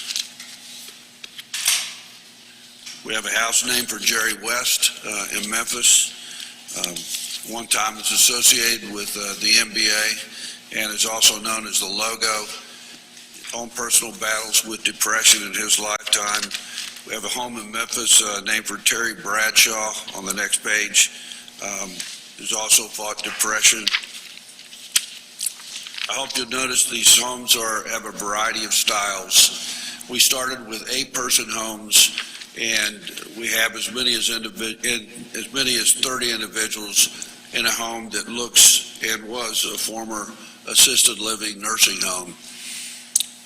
Based upon the different needs of the individuals, we design and decide how many individuals will be in a home.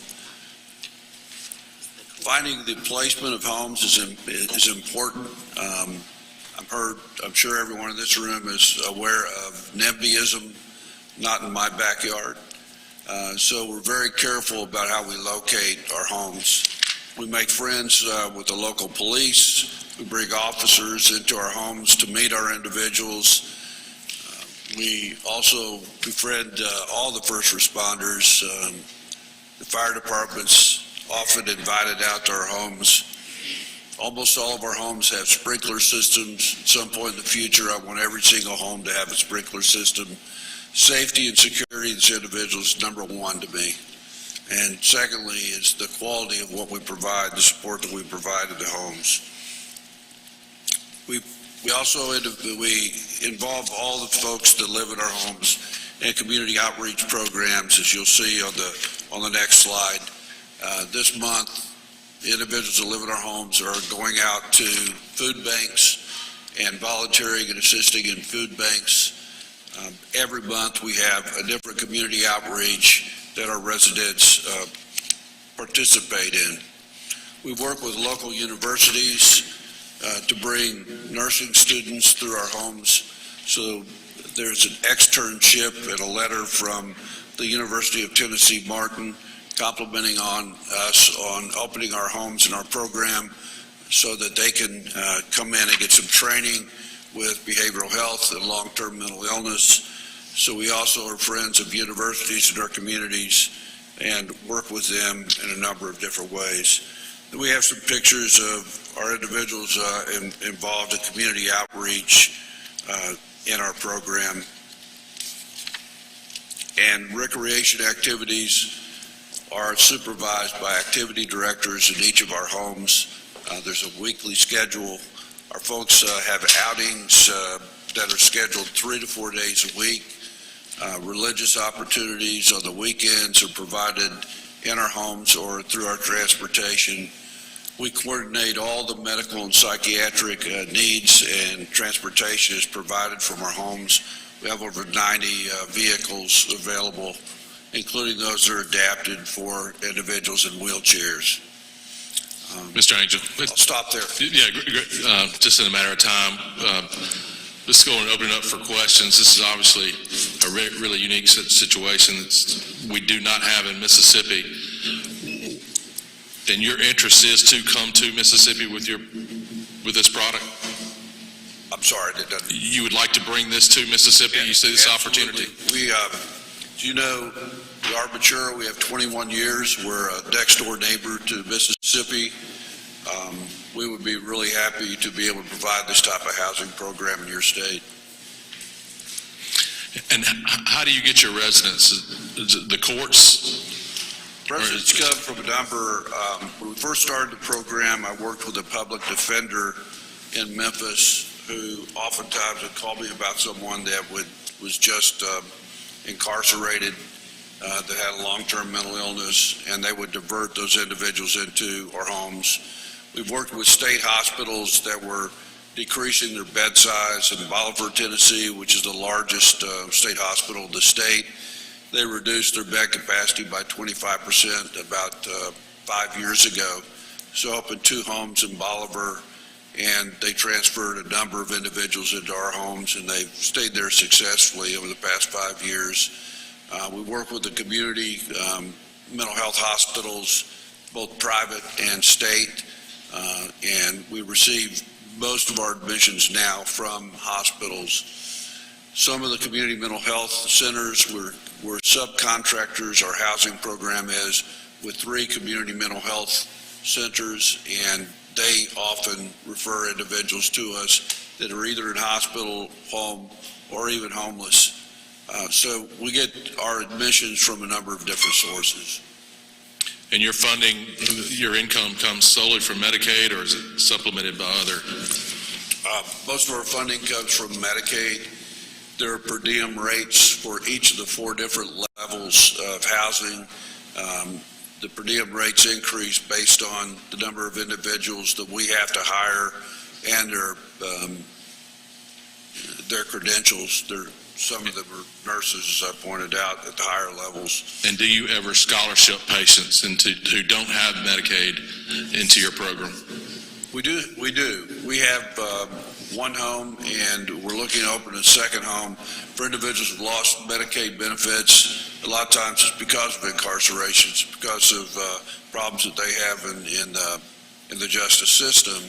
So we'll get a call from oftentimes someone responsible for those individuals in the legal system asking if we would admit them even without Medicaid benefits. So we do.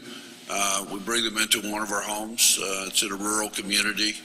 We help them reestablish their Medicaid benefits, and if they choose to live with us after that in one of our 37 homes, then they can voluntarily do that, and that does happen. Any other questions? I have a question. Lady from Madison. Thank you so much for being here today. Just a quick question. A couple of these homes look like they're in the middle of a neighborhood. How does that work with zoning? That's a great question. In the state of Tennessee, a law was passed about 22 years ago that allows for the housing of up to 8 individuals in any residential community as long as they are cared for 24/7 by non-relative staff. So that gave us a legal protection to be able to open these homes, sometimes in residential neighborhoods. That's not my preference, but we work within those neighborhoods We let the neighbors know who we are, what we're doing, staying in our home. And sometimes it's very comforting to them to know that we have 24/7 staff, awake staff, who basically are part of a neighborhood watch program. We're definitely friendly with our neighbors, and they are friendly with us. We've only had one occasion in the past 21 years where a neighbor was very unhappy about our home being located on her street. Regretfully, it wasn't an issue of the individuals having mental illness. She was concerned about other issues because of the diversity in that home. So what I'd like to do now, and what I've done especially in the smaller towns, is located on the edge of town with sort of campus-based housing, where I have 4 or 5 houses close together, but not in a residential neighborhood. Also have opened several centers that were formerly assisted living or nursing home centers. In that little town that I talked about, Vanor, where we have a very large center, the street actually wasn't wide enough for two cars to pass. So the mayor of Vanor asked if we would expand and widen that street so that cars could pass, and also our large vans that take people to the community would be accommodated. So we assisted in that city by expanding and widening at our cost the street. Gentleman from Harrison. Yes, sir. I have just a few questions for you. Have you spoken with our Department of Mental Health in reference to your services, and are they on board with you coming into our state? I just met your leader of Department of Mental Health today, so I'm just now being introduced, and we've worked with them successfully. Your leader happens to know the leader in our state who I've worked with for the past 21 years, so happy to do that. Okay, as far as funding goes, Mississippi has not expanded Medicaid. Will that adversely affect you? I don't think Tennessee has either. That would eliminate you from providing housing within your current program. In the state of Tennessee, it's not a required program. It's an alternative program. But the MCOs over the past 20 years have seen such a decrease in cost. I've never had an expansion of homes in any community denied by the MCOs. Okay, and then finally, as far as the timeline then of you coming into our state, do you have a definitive timeline? We can start as soon as possible. Cool. Okay, so what's that dependent upon when you say that? What do you need? It's dependent on a funding of a program like we have in our state. And I'm happy to, through John Morgan, provide any of the information that you need related to the cost of the program. Sure. Well, it sounds like this could be a welcome relief from what we've heard on our lack of crisis stabilization unit beds throughout the state. So I'll be interested in seeing how you train. I appreciate it. Thank you. Any other questions? Thank you, Mr. Angel, and thank you for your interest in Mississippi. Thank you very much. All right, next up, we have no stranger to the Capitol. She's a superstar in the psychiatric world. It's Dr. Catherine Panel, who joins us from Hawaii. Can you hear me? We hear you. Okay, good. Thank you so much for having me today. I'm not a superstar, but thank you for saying it. And I apologize in advance if I look half asleep because I still am. There is a bit of a time change. Yeah, I'm in Hawaii, representing Mississippi at the American Medical Association's conference. So, but I'm so thankful to be able to be with y'all and to contribute to this hearing and talk a little bit about the 98 system.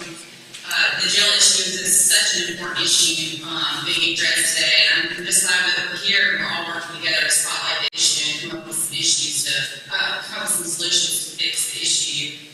We know that jails are not places for patients with mental illness to be housed or treated, but however, many patients are ending up in jails while in crisis, and this is not just a problem in Mississippi. Unfortunately, this is a huge problem all over the nation. But until July of 2022, communities just didn't have any other option when there wasn't mental health crisis occurring other than calling 911, which includes police response. And while 74% of Americans have a favorable opinion of law enforcement, 4 out of 5 Americans still believe that mental health professionals should be the very first responders when there's a mental health crisis. And in fact, every 1 out of 4 people that were shot and killed by police between 2015 and 2020 had a mental illness. So, and that still leaves many mental health patients that aren't even calling for help because of the fear of being arrested, shot, or taken to jail. So I think I make it clear that this is not about law enforcement. I'm not placing any blame on our law enforcement.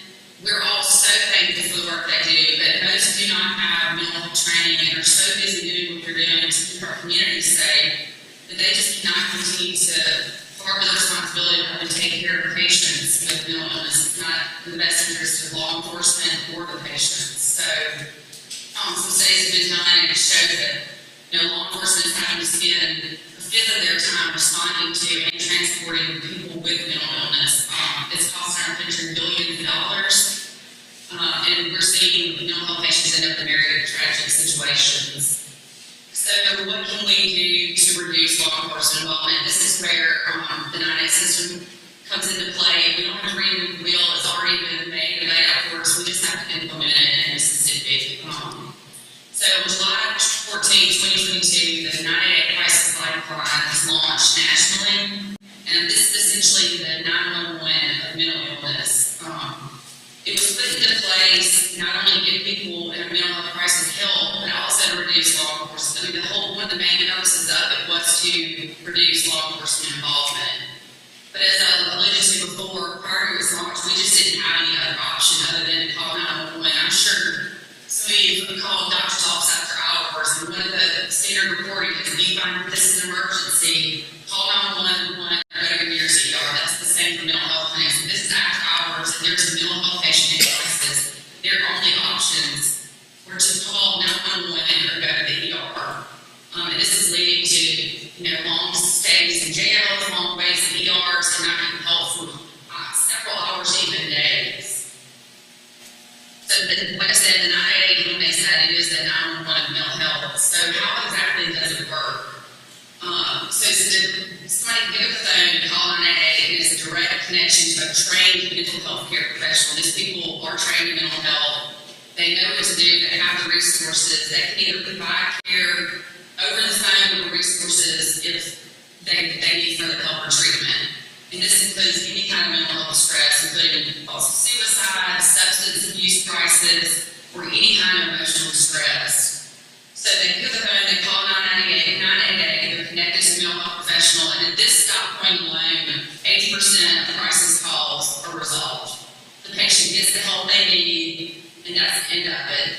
They're provided, where states where this has been fully implemented successfully, they're provided with the same day appointment or next day appointment follow-up with their community mental health center. So 80% of the problem is solved at that point. The 20% that still need help past that point, they need further evaluation, support, or treatment. That professional that's on the line can give them those resources and link them to those resources. Or, even if more urgent care is needed to set up, including law enforcement, that's when they can also contact what we call a mobile crisis unit. I know a lot of people talked about that before me, but a mobile crisis unit is dispatched, and these units they consist of those that are trained in mental health as well. They have the training, and it's not law enforcement. So the 20% that weren't already resolved in the very first phone call, 70% of those 20%, after that ends there, they can start saying. So when we're eliminating a huge amount of patients with mental health crisis having to go any further from that point. So we're essentially reducing, if not almost eliminating law enforcement involvement totally.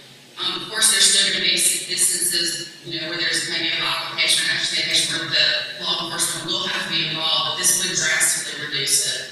And not only does it reduce the health issues, but it also reduces psychiatric inpatient issues. And we've already heard that there's not enough beds anyway, so this would actually help to reduce inpatient stays. So you probably asked, this was launched in July 2022. Why are we still having this issue that we've been hearing about today? Well, the problem is when they launched this federally, most of those states were just grossly underprepared. Mississippi was actually a little compared to most states, but we still have a very, very long way to go. Many states are still looking at how to fund implementation. However, we're very lucky in Mississippi that problem's been solved for us. You guys in the House, passed a bill to have a study commission to look at this, help implement it, find the best ways to implement it. The Senate passed a bill to, give $86 million for funding to assist in IAA implementation. So the funding is there to get this fully implemented. The patients in people in Mississippi, I'm sure a bunch of you guys have never even heard of the 988. I mean, they did surveys, and even though this has been going on essentially 5 months, about 80% of people have never even heard of the 988 system. So we've got to do a better job of educating our healthcare workers, educating our communities that this is actually an option, that they don't have to call 911 when they're in crisis. There is a better option and a better option for them to get better quality treatment via the 988 system. Another obstacle past education is going to be long-term funding. And this is where I hope you guys can help, is because we're going to need legislation that's going to have to be crafted very carefully. There's already model legislation out there kind of guiding how to do it to fund this long-term. There's a model funded, it's like a reserve fund. It comes from a small fee that's based on phone bills, whether it's cell phone landline. It is a small fee. They did a lot of studies that show that the overwhelming they were okay with the fee because it was able to provide such a needed service all over the country. And this, again, this fee goes to the reserve fund, where it is solely there just to continue to maintain the 988 system. I don't want to take up a bunch of time. Wendy Bailey, the Executive Director of the Mental Health Department, she is going to come in and kind of tell you guys a little bit more about how far Mississippi is in the process of getting this implemented and what's left to do. So I don't want to take a whole lot of your time. I can answer questions if you need to, but thank you all for what you're doing, and I'm just excited to show you a way that maybe with all of us working together, we can reduce law enforcement involvement and actually provide good quality of care to our mental health patients in Mississippi. We thank you for what you do, Dr. Panel. Any questions from the committee? What time is it in Hawaii? It is 7 a.m. Well, 3 a.m. Listening to everything. It's been a great hearing. Thank you for having me. Well, thank you for getting up early and attending this. Have a safe trip. All right, next up we have Miss Angela Ladner, Executive Director of the MPA.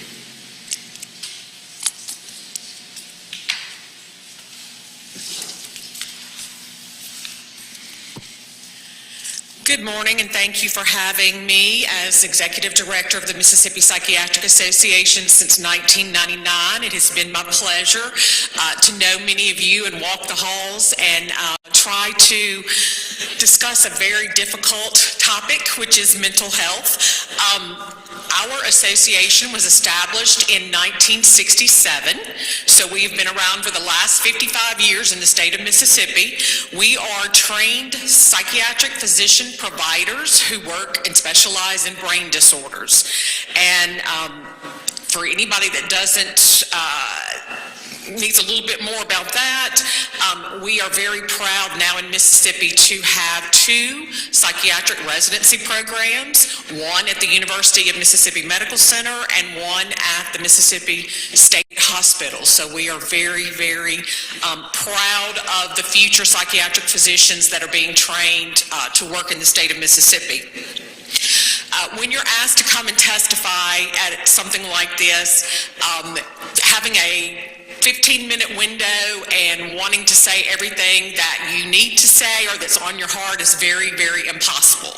So I want to say well ahead of time that my comments have changed over the course of listening to all of the contributors, all of the people that gave testimony today, because your heart moves in different ways as you hear testimony from other people that are part of the big picture in mental health. But I will say that ultimately what needs to be discussed more than anything are our systems. Do we have a comprehensive approach? Because we have a lot of resources resources. You're hearing from today multiple people that are giving you all aspects of the system.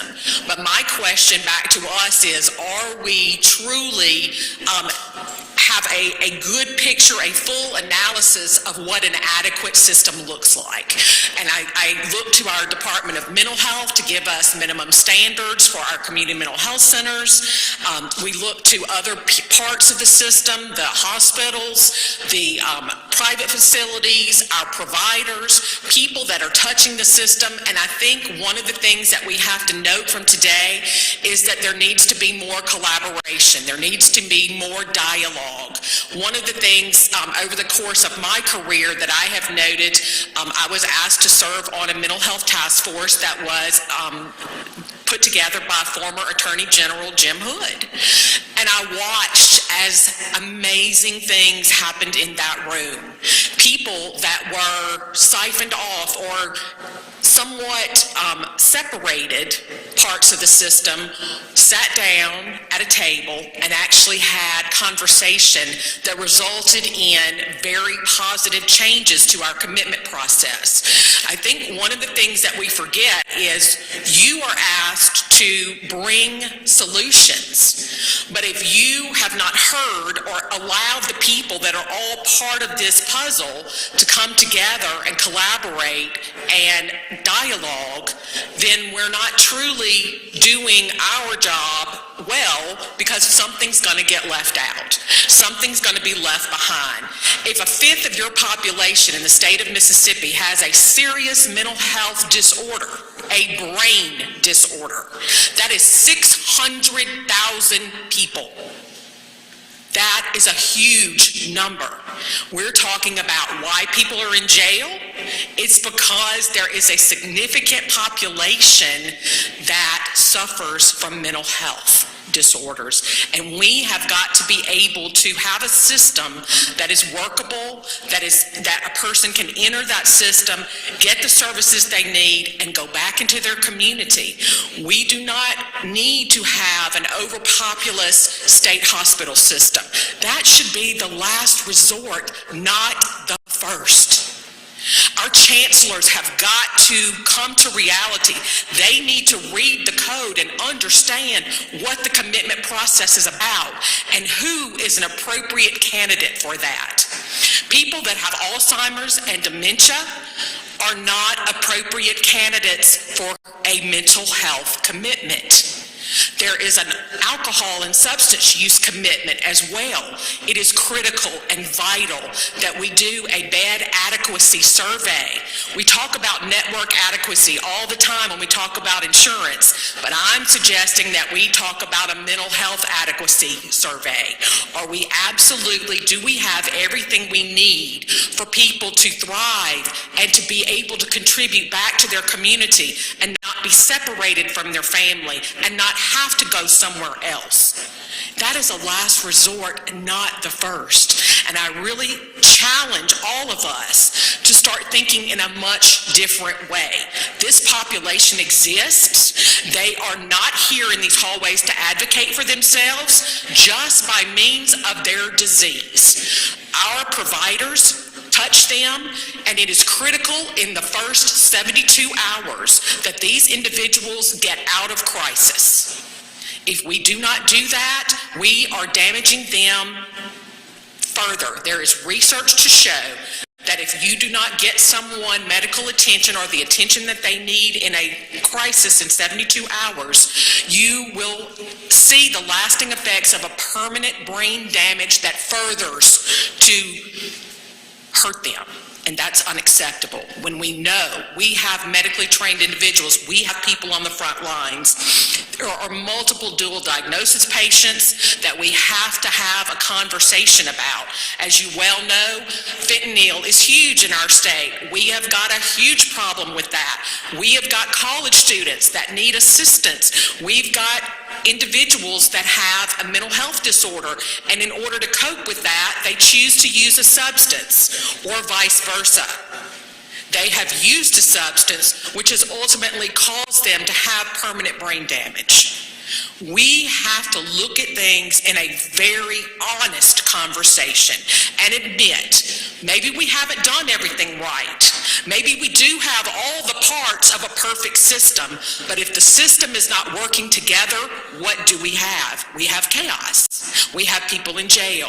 We have people that are on the street, wandering around. We have things that should not happen because we absolutely have other means to address these things if we would sit down and have those hard conversations. So from our perspective as providers, we thank you immensely for the willingness to have the hard conversation. Representative Creekmore, I have not witnessed in my time at the state, which is 22 years now, any individual who has dug their heels in any further than you have with this call than to go about and learn about systems, educate yourself, and truly want to have reform.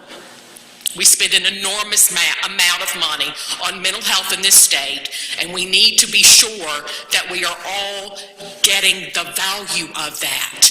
And if we're doing programs just because we've done them and they don't show proven data of improvement, then we have to admit that maybe we need to reallocate those resources in a different way and build a system that works.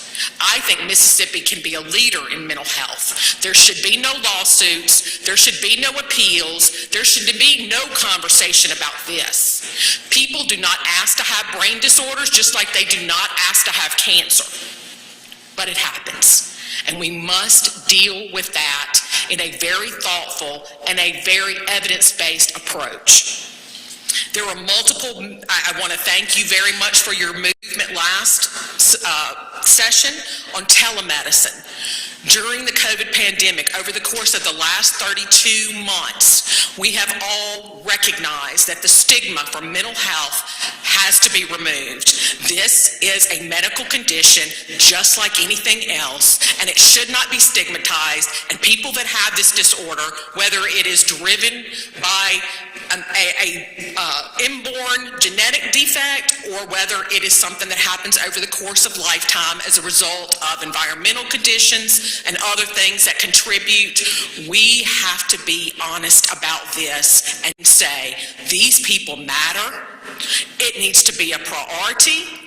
We don't need to haggle over it. How it gets done, we need to ensure that it gets done.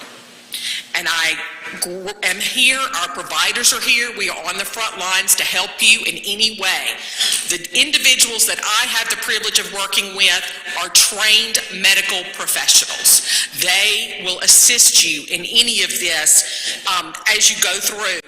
There are lots of opportunities and lots of ways for us to think differently. I want to commend the state for the PAC teams that are in existence. I want to commend the community mental health centers that are doing as much as they can do without the resources that we all should have, but we don't have parity in services. When you go into a county, you can experience something completely different depending upon which county you enter the system in, and that is inadequate. That is not acceptable. Why do we allow this to continue? It's not difficult if we all sit down and work through the pieces of this. Any individual sitting in jail that has not committed a crime but truly has a mental health disorder should not be there. We all agree in that.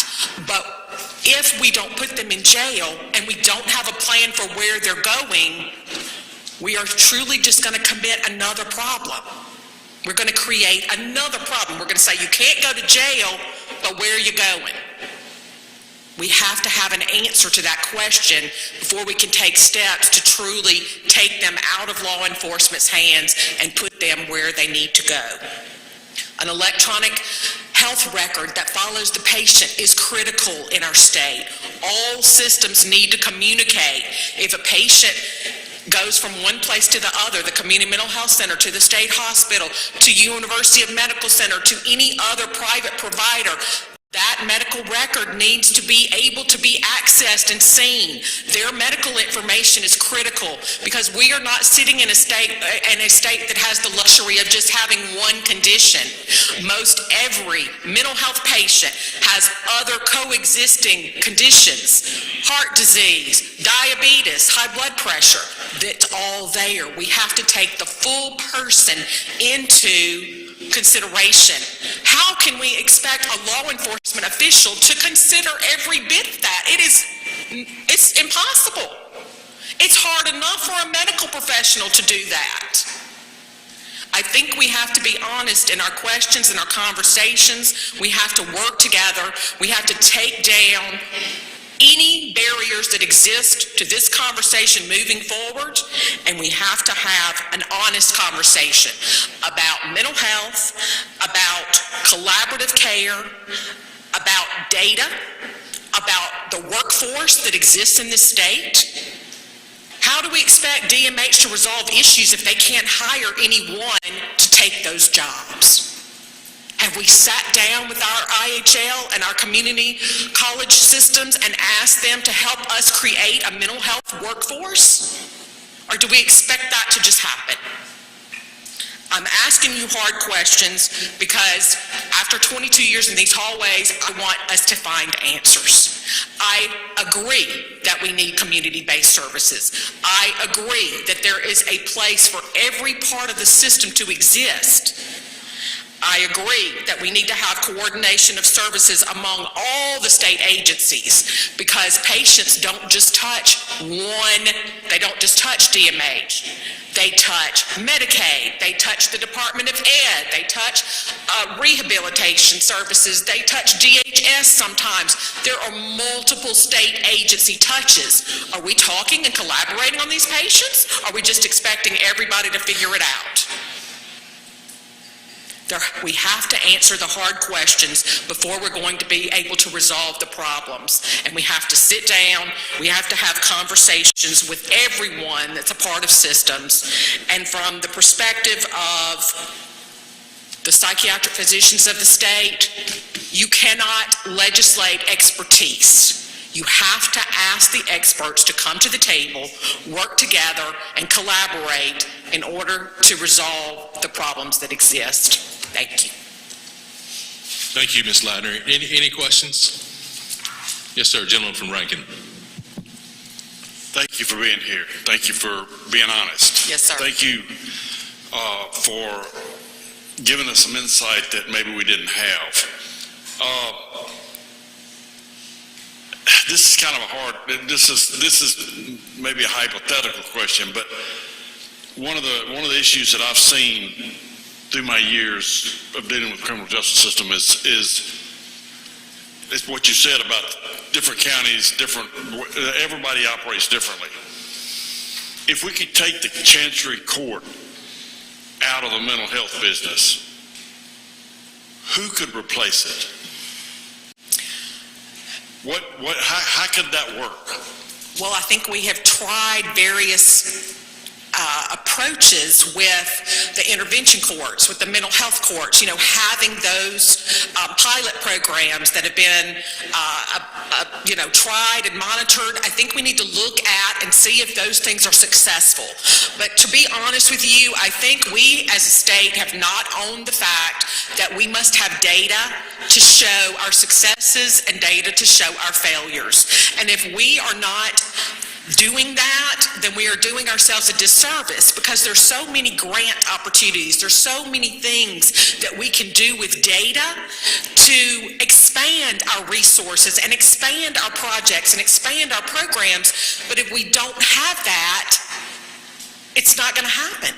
We don't have data for most of the court system, but if you went right back to another court system, I'm saying you just want to take the courts out of it completely. Get the courts out of it completely. What would you replace it with? And I honestly don't know. I wish I could come to you and literally hand you a document and say, here's your roadmap. If you'll just follow this, you'll be in good shape.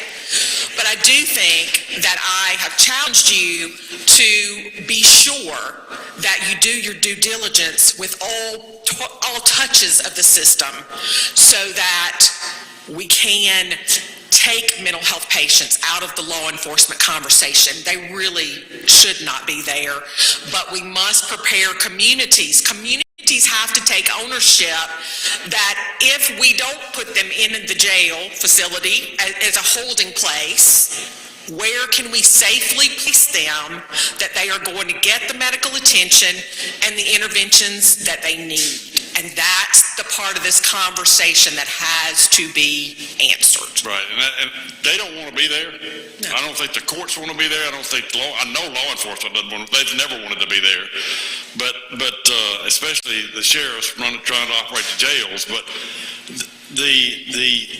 there's got to be some way. I don't know what any other states have done.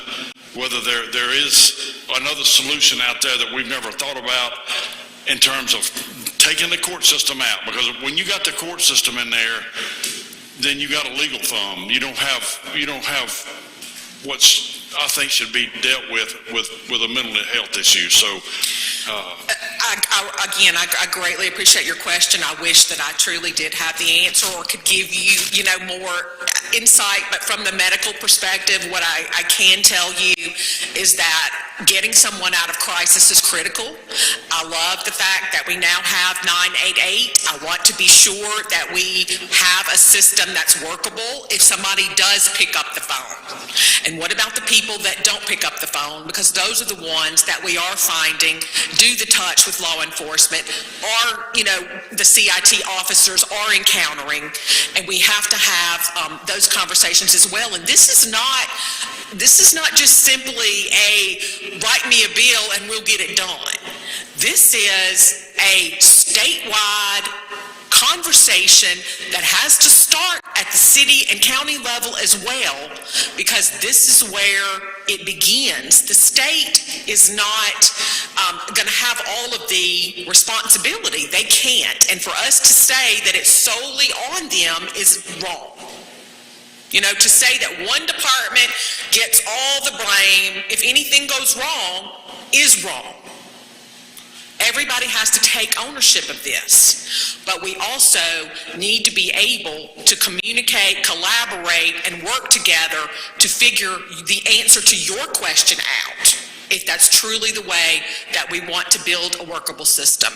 And I will do anything that I can to assist you in gathering information, looking at other states, bringing forth anything that we can do, as we have an ethical duty as a psychiatric physician to help. That's why we're here, and we want to help. So from whatever medical perspective you want us to do that, we're willing to do that as an association. We have extremely qualified individuals that are working in all parts of the system. They work in community mental health centers, they work at the state hospitals, they train at the university, they're in academia, they're in private practice, they're in all aspects, including corrections. It all has to come together, and we all have to figure out why we have not reaped the benefits of the investment that is being made here, and why, and I'm hoping, and I look forward to the presentations that are still coming behind me, because I believe that we're finally having a lot more of the harder conversations instead of sweeping it under the rug, so to speak, or putting someone in jail and letting them sit until they actually are worse off than they ever started. Lady from Madison. Thank you for your passion. I appreciate that so much. Quick question. You mentioned being on a task force that the Attorney General had put together. Was there opinion made on that? If there was, did the legislature do anything about it? Would that opinion still stand for today? There were truly a wide array of professionals from state agencies, from private facilities, associations, advocates. Literally, it was an amazing thing to see. And for it to have sunset at the time when that Attorney General was no longer in office was a sad day, in my opinion, because I truly was seeing that something was getting done. The group was meeting on a monthly basis. We were collaborating and having conversations with people that were educating us about resources and options and more things that were going on in the community. Mississippi has a PR problem. We don't know what we're doing well. We need to be able to talk about the good things that are happening in systems instead of always having to talk about the unfortunate things that are happening in systems. But we need to pull down anything that is a barrier to having those conversations and open it up to being honest and being real about the problems that need to be tackled, the situations that exist, and who can actually fix that. And sometimes it's a legislative fix, and sometimes it's a community-based fix, and sometimes it's all of the above. So this group you're talking about needs to be reestablished. Does the opinion, are you under the opinion that the opinion should still stand? Well, there really was not an opinion. It was truly something that he did as an individual. There was no call to do it. The last time that the legislature had a mental health task force was in 2009, 2010. That was an actual, under Governor Barber, that was a put-together legislative mental health task force. From that came the Rose Isabel Williams Act. There have been some very positive things that came from that mental health task force. But as time goes on and that systems change and more stigma comes down, you're going to find that more and more people are in need of services, and that children, after COVID, we're seeing huge repercussions in that. We need to have a mental health and substance use curriculum that is in our schools. We talked to a superintendent the other day that said, if I get them at middle school to talk about substance use disorder, it's way too late. They're already hooked. We got to go down to the elementary school level and talk about these things, because these children are trying and experimenting, and it's really going to have long-term repercussions if we don't honestly say, this is happening.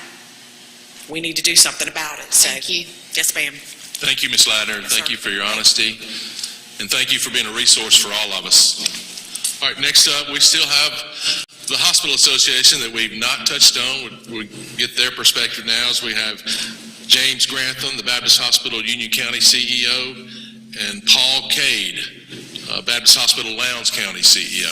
Gentlemen. Thank you, Chairman. James Grantham. I did want to say that I don't represent all hospitals. I'm here today to share the experience of my two rural hospitals, but I can tell you my experience is probably very similar to all the hospitals in the state of Mississippi. As CEO today, I wanted you to hear the voices of my frontline staff, my case management, my nursing, my medical staff, my ED staff, my frontline staff. They've all helped draft a statement that includes some important points on our struggle with mental health care patients every day, real life examples, and also some recommendations. So I'd like to share this statement with you. It says, over the past 2 years, BMH Union County and Boonville have seen a substantial increase in patients presenting to the emergency department with mental health issues. Attending to and caring for these patients as required by the Emergency Medical Treatment and Labor Act of 1986 creates additional enormous problems for hospitals. Standard hospital acute care is not the appropriate level of care for mental health patients. However, hospitals are burdened with holding these patients until an appropriate transfer to a mental health facility can be made. Most often, mental health patients remain in the ED under observation or require admission to the hospital to a unit where one-on-one monitoring can be performed. In today's healthcare staffing crisis, one-on-one patient monitoring is very difficult and most often impossible at some times. Staff have to be pulled from other units in order to focus on one mental health patient. This causes an additional strain on staffing acute care beds, impacts quality of care for our patients, and often limits the total number of patients a hospital can admit. In addition to staffing struggles, caring for mental health patients in acute care settings puts staff at risk for injury.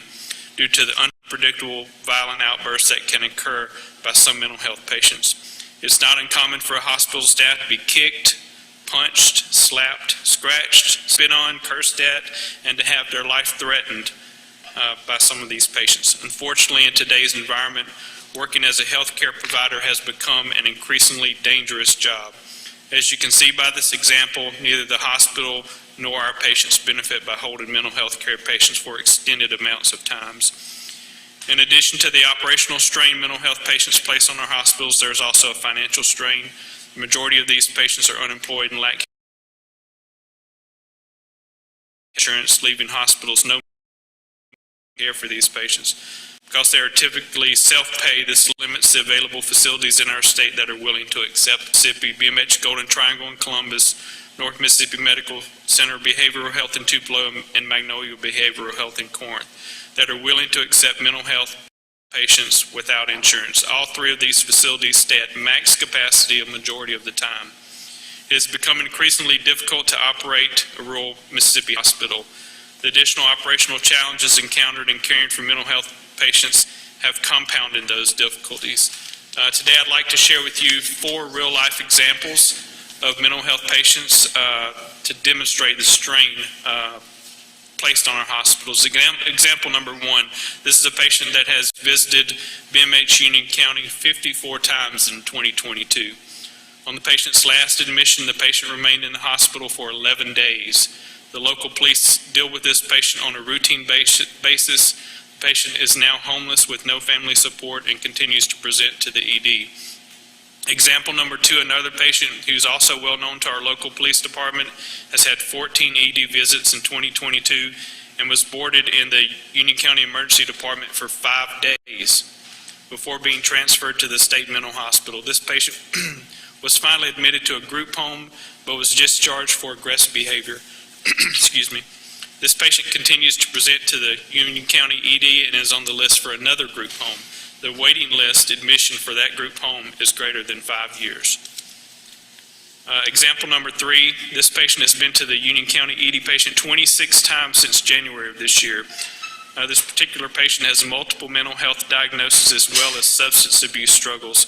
Although this patient is insured, he has exhausted all his mental health benefits. Example number 4 really hit me when I read this. We have an increase in pediatric patients, specifically age 12 and below, with mental health issues over the past year.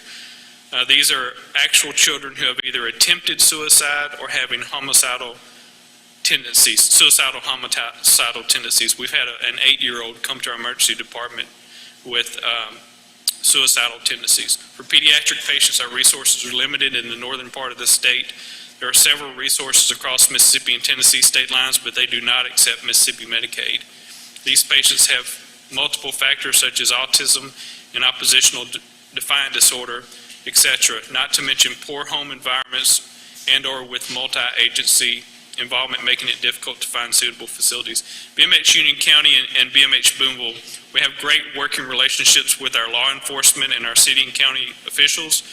We routinely meet to work together to resolve the barriers in our communities to ensure we are providing the very best of care to our patients. However, we can't do it alone. We need the assistance of the state of Mississippi to address the ever-growing mental health crisis. I think it would be of tremendous help if the state of Mississippi were to assist in the growth of community mental health centers and also increase the state total inpatient site capacity to help hospitalize and treat the increasing number of mental health patients. There's also a need for more facilities that accept self-pay patients that lack funding to pay for needed help. I believe that until these issues are addressed, the mental health crisis will continue to worsen and negatively impact the overall ability of our hospitals to provide quality care for the citizens of Mississippi. Thank you, Chairman.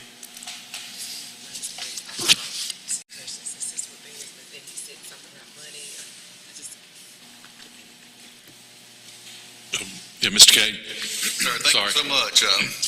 Let me just say, Mr. Grantham covered a lot of things that I was going to cover, and I'll just say ditto on exactly everything that he said. I've been in the mental health field since 1990. I was a therapist at community counseling in 1990, and eventually came over to Baptist, where I was a therapist, and eventually ran our behavioral health unit for a while. Now I'm the CEO at Baptist Golden Triangle for the hospital. I do want to talk to you about two problems and then a couple solutions. You know, since 1990, we've had pretty much the same problems in the state of Mississippi. I will say that I'm really proud of our model that we have at Baptist Golden Triangle. We have 30 adult beds in our inpatient unit. The good news is we offer stabilization. That takes about 5 to 6 days. So that's our average length of stay is 5 to 6 days. So we stabilize the patient as quickly as we can and then move them out to an outpatient area. We do take court orders, and we take a lot of court orders. We're always full. We took 12 court orders in a 2-week period the last time I looked. So we were seeing quite a few court orders. The good news with our model is they don't, the majority of those do not go to the state hospital once they're court ordered. We can discharge them from our facility in a few days. So that saves the state a lot of money and keeps the beds open for patients that really need to go. So we stabilize them and get them back in the community on the majority of those, which definitely helps our state hospital. The two major problems that I see, one is access, and that's specifically not enough psychiatrists in the state of Mississippi. And the second one is, and James Grantham covered this too, need for short-term inpatient stabilization, kind of like our model in Columbus. It works, and we need more hospitals, private hospitals that will do what we're doing. So the real reason why other hospitals aren't doing what we're doing is it doesn't pay well. You know, this lady right here touched on it a few minutes ago. There's not parity for insurance companies. They pay behavioral health less than main hospitals.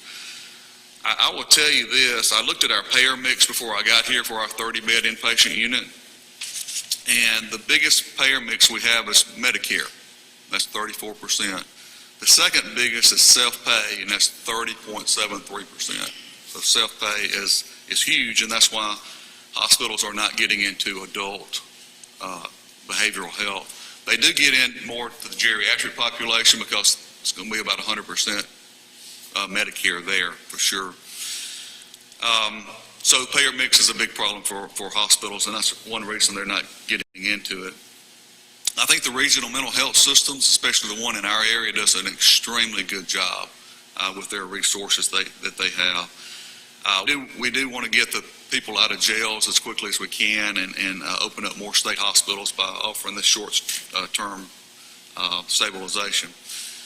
There's a couple solutions that I kind of wanted to talk about today is I'm really proud of the state for opening up the crisis stabilization units. I think that's been very successful. And I think we need to continue to do that. That's going to help keep people out of the state hospital. And I think we need to offer the hospitals, the private hospitals that are in this business, some type of incentive to stay in the business. And I also think we need to offer other hospitals an incentive to get into the business, because short-term stabilization is the way to go. Not everybody belongs in a state hospital. I think the criteria, if you do decide to help private hospitals, is number one, they need to take court orders, and number two, they need to take self-pay. Mr. Grantham just said he's only got 3 hospitals that will take self-pay patients, and we're one of them.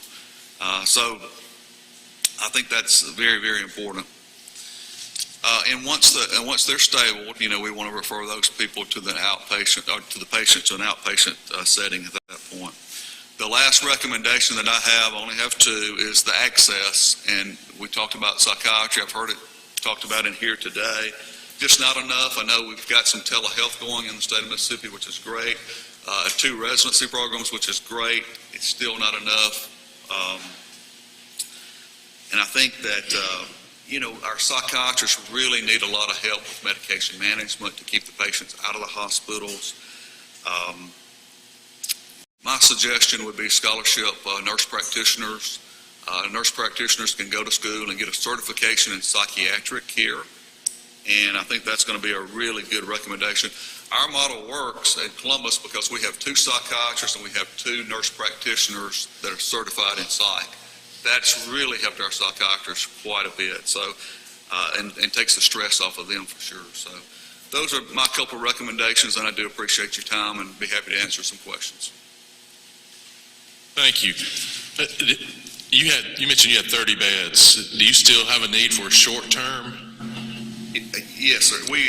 We do have 30 beds. They're always full, and that's what we do is short-term stabilization. 5 to 6 days, they're treated, stabilized, and sent to outpatient. And Mr. Grantham, if there was an incentive for you to have short term, do you have the space? Do you have the beds? It would be hard to have that space within the hospital at Union County. We do have a geropsych unit at Boonville with 20 beds that we could possibly add just a couple more, but space is very limited at the facility in Union County. Any questions? Gentleman from Rankin. I'm kind of mixing gears here with something else. So you was talking about stabilizing them and then releasing them. I'm assuming you're giving them medications. Are y'all having problems with the PBMs, the pharmacy benefit managers, filling those prescriptions that you're giving these folks, or? Not that I'm aware of. We have a foundation that helps our patients. We will fund some of that medication, but I'm not aware of any pharmacy that's not filling medications for them. They don't change medicines and stuff on it or anything that you're aware of? Not that I'm aware of. Okay, thank you. Gentleman from Harrison. Mr. Grantham, do you have an estimate of what the annual cost is for uncompensated care for mental health patients is for your hospital? Yeah, not just for my hospital. I can tell you that the uncompensated care through our emergency department is around 17 to 20%. We see about 30,000 patients a year through our emergency department, and that's where the majority of the mental health patients admit to is to the emergency department. And then we have to care from them from there. We either hold them in the emergency department or we admit them on a hold to our inpatient beds.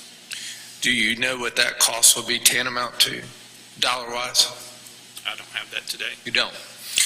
What's the average length of stay, if you had to guess, for a mentally ill patient in the ER?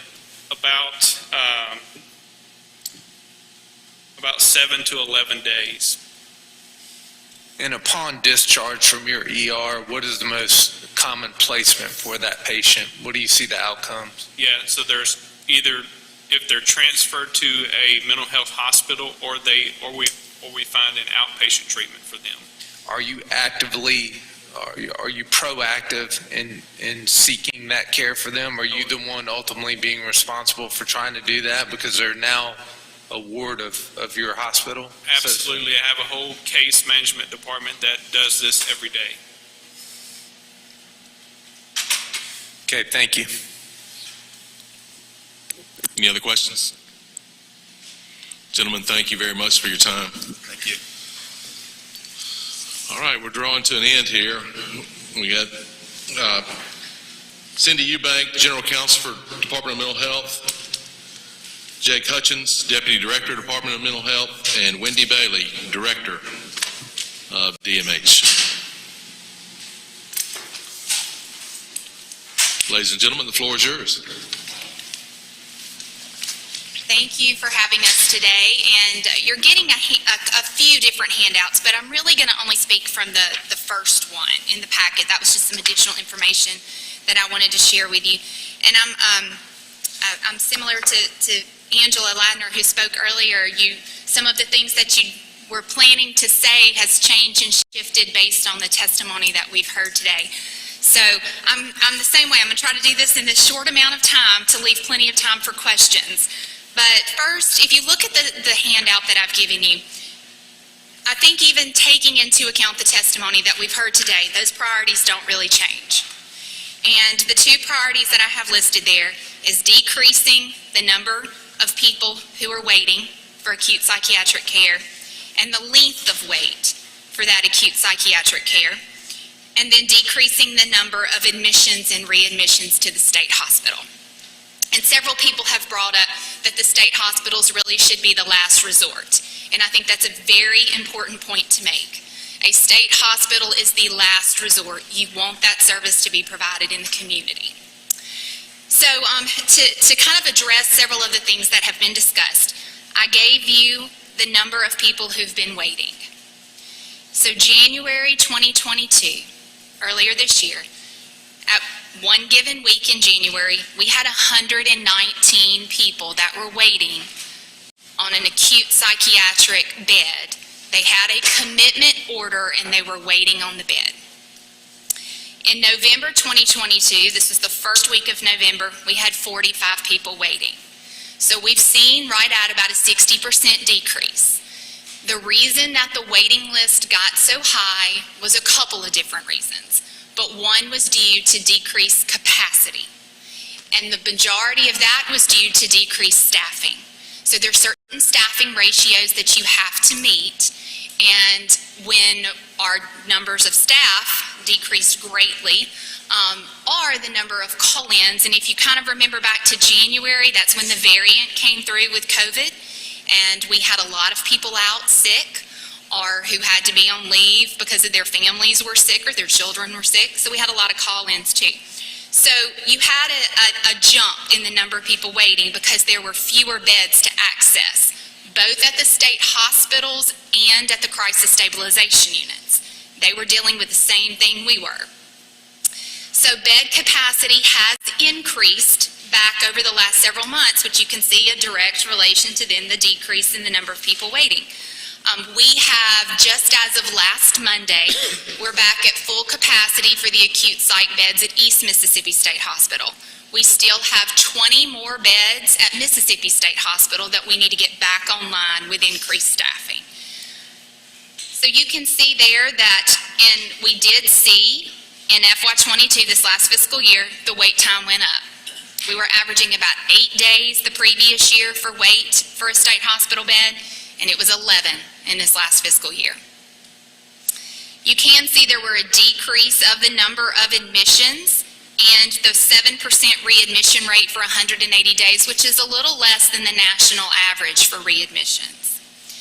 Now, if these are the priorities, and I think this was the priority of most people who spoke today, decrease the wait list, decrease the number of waiting, increase access to services, especially for those that are waiting in jail, then these are some of the strategies that we think the state can do, and some are already underway. So I want to speak very briefly to some of these, because it's been mentioned throughout the morning. We need to increase crisis service availability. SAMHSA, which was mentioned earlier, the Substance Abuse and Mental Health Services Administration, with a rollout of the 988 system, a successful crisis system in any state needs to have three things. You need to have someone to talk to, you need to have someone to respond, and you need to have somewhere to go. So I want to kind of lay out what's going on in Mississippi in relation to that. The 988 Behavioral Health Crisis Line, which was mentioned earlier, was passed in 2020 by Congress. It launched officially July 16th of 2022, so earlier this year. That previously was the National Suicide Prevention Lifeline. It was just a 1-800 number, and it was a much longer number to remember. So all that really happened with that was the change to a 3-number system, 988. But it's also brought much more emphasis on this for it to become the 911 for a behavioral health crisis. In the state of Mississippi, we have 2 call centers. They're 2 lifeline centers. All staff are trained counselors that have to go through a national training program to be employed. So you can see that last year there were 11,256 calls to the lifeline here in Mississippi. We are anticipating 25,000 calls this year. with the promotion of 988, which is going to be starting very soon, even kind of a more larger push in Mississippi, and with an easy-to-remember number that's publicized, we're anticipating probably 25,000 calls. Now, the 988 crisis line for our state, we have one of the highest answer rates in the nation. We average between 89 to 92 in-state answer rate. That means if you call 988 in Mississippi, you're going to get the trained counselor from Mississippi. It's not going to roll to Alabama or Louisiana. And we are in the top 10 of the in-state answer rates in the nation. So if you call 988, that's your someone to talk to. Earlier, Dr. Pinnell mentioned that 80% of the time, the call can be resolved over the telephone with that trained counselor. But 20%, about 20% of the time, you're going to need someone to respond. And that's where our mobile crisis response teams come in. We started funding that, the state started funding that with the community mental health centers in 2014. We have most recently, actually in January of last year, we established a 988 working kind of coalition in the state. And we have representatives from all different areas. And one thing that they have done is dispatch protocols for mobile crisis. They've worked with the mobile crisis teams to create formal protocol for when you call 988 and you need to dispatch out a mobile crisis team. Earlier it was mentioned data. We have to have good, strong, clear, accurate data. And we're making progress on that, but we still have room to grow and ways to improve that as well. But that's where we're going to be able to see how many times does mobile crisis need to be dispatched and how quickly do they respond, to where we can see where that needs to grow. On your somewhere to go, we have a few different options. The crisis stabilization units, that's what's been discussed a lot today. So for the crisis stabilization units, we now have 14 in the state. We have 184 beds across the state. Is that enough? No.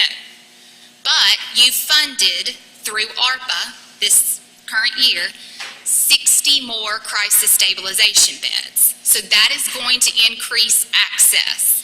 Now those 60 beds were strategically located in areas of the state. If you have a crisis stabilization unit that did not have 16 beds, the goal is to get that CSU to 16 beds because that's the maximum. There's a couple areas of the state, Hinds County being one, Region 8 being one, Region 12, where you have a very high number of commitments, and they need another crisis stabilization unit. 16 beds is not enough for that region. So these crisis stabilization beds, these additional 60, you're going to see these rolling out over the next year. The community mental health centers are working to find a location. There may be some renovations that need to be done to that location. But to tell you how effective they are, you had right at about 3,100 people that were served last fiscal year in these crisis stabilization beds. 91% did not have to go on to a state hospital. That is what you want to see. 91% of the time, the individual came in, they stayed on average 12 to 14 days at a crisis stabilization unit, and they were able to be discharged and connected with services in their community, and they did not have to go on to a state hospital bed. That's why we do need these additional 60 beds and need to look in the future at what the need is and where that need may be. Another part, outside of increasing crisis service availability, is to look at enhancing diversion efforts. There was a lot of discussion about this, and earlier one of your questions related to if we took the court system out. We need to focus on diversion. That is where our court liaisons come in. And you've heard a lot about that today, which makes me excited because this is something that Mr. Hutchins and I just started a couple years ago. We did a pilot program in Region 3 Life Corps, and we did a pilot program in Region 9, and in Region 9, and we had 3. 12, that's right. We had 3 pilots of court liaisons. We looked at areas that had a high number of commitments to, and that had that community involvement and could do this. So the purpose of the court liaison is they work directly with Chancery. And that individual or that family member that comes in and wants that commitment, they talk to them, they discuss options, they let them know about a PAC team or an I-court team or these intensive services, and they try to divert the court commitment from ever occurring. That is what you want. Earlier, you heard from LifeCorps. Their executive director sent me some of the most recent data for the court liaisons, and from July to October, there were 71 connections from Chancery to an individual that was going to be committed. 64 were diverted. Out of 71, that's an amazing outcome that we're seeing. So with ARPA funding again, we are going to be adding 18 more court liaisons. Is that enough? No. I think we'll see that there's going to be other areas that will need to expand. But we will be adding 18 more. We also received a TTI grant this past year, and since we had the 3 pilots with the court liaisons, we wanted to do 4 more. So we'll have the 3 that are currently funded with general funds, 4 more through a federal grant, and we're going to be adding 18 more court liaisons with ARPA funding. I think that is a key for diversion before the commitment ever occurs. It's also giving you an opportunity for the community mental health center to begin building a relationship with the loved ones of that individual and the person that's needing the services. So we think this can provide relief for the counties as well. We also, under kind of enhancing diversion efforts, we're piloting 3 peer respite programs. I don't know how many of you are familiar with Certified Peer Support Specialist, but they are a program in our state. It started in 2012, and it's a 40-hour, 1-week training of an individual who is in recovery. And they use their own personal experience to help others. The success with Certified Peer Support Specialists are phenomenal. You'll have mobile crisis teams tell you that they are the most important person sometimes on that team because they can connect with the individual. They can relate to what they're going through. So nationally, there's about 45 peer respite programs. We have none in Mississippi. So this is something that we will be starting up also with ARPA funding. We want to do 3 pilots. They are peer run, but they're a place that you can go to, law enforcement, family, the individual on their own, can go into this location that's run by Certified Peer Support Specialists to get connected with help, to get connected with treatment, and exactly what it's called, respite. So we're very excited for this to start, and we think that's going to be able to enhance diversion. Another quick thing I wanted to mention on enhancing the diversion efforts is intensive community support services. So you heard earlier PAC teams mentioned. These are programs of assertive community treatment. We have 10 in our state. They are for individuals who have cycled in and out of a state hospital, multiple admissions to a state hospital. They're connected with this team of individuals. It's a very intense service. There were 760 people in Mississippi who were served by a PAC team last year. Out of that 760, 31 had to go back to a hospital. Again, these are individuals who have gone in and out of a state hospital. So you have a very high success rate for someone connected to a PAC team. We also have intensive community outreach and recovery teams, what we call I-court. So Mississippi is unique in its ruralness compared to some other states, especially where PAC was really started nationally. So what we did was we modified that to fit the needs of our state. It's a rural PAC team. Other states have done this as well. We call ours an I-court team. So we have 16 of those now in our state. A lot of these just got started up over the last, say, 2 years, so they're relatively new. You can see that there were 610 people served by PAC teams. Again, you have to have more than 1 admission to a state hospital to be, on I-court, to be on an I-court team. And it had a 6% readmission rate. People are staying out of the hospital with these intensive services. We've also recently added more ICSS, our Intensive Community Support Specialist. So you may not need a PAC level of service, you may not need an I-court level of service, but you do need more intense service than just outpatient therapy. And this is where ICSS, these Intensive Community Support Specialists, come in. We had right about 1,000 people served. These services are all provided by the community mental health centers. They're funded by the state and they're provided by the community mental health centers. Those are three keys, I think, to diverting individuals from law enforcement, from a state hospital, from a more restrictive environment. Another thing that we have to address is prioritizing admissions. When you have someone taking a state hospital bed, that's an inappropriate commitment. They're in that bed and someone else needs it. So we have to look at how we prioritize admissions. We do prioritize by people who are in jail first, but there's several things that we need to try to focus and work on with that. Ms. Eubank, our chief clinical officer, and our director of the Bureau of Behavioral Health have been going around and meeting with judges and chancery clerks this year and will continue into next year to discuss some of these issues, to make sure people do know about these services, that there are ways to divert individuals, but also when it is appropriate and when it may not be appropriate for a commitment.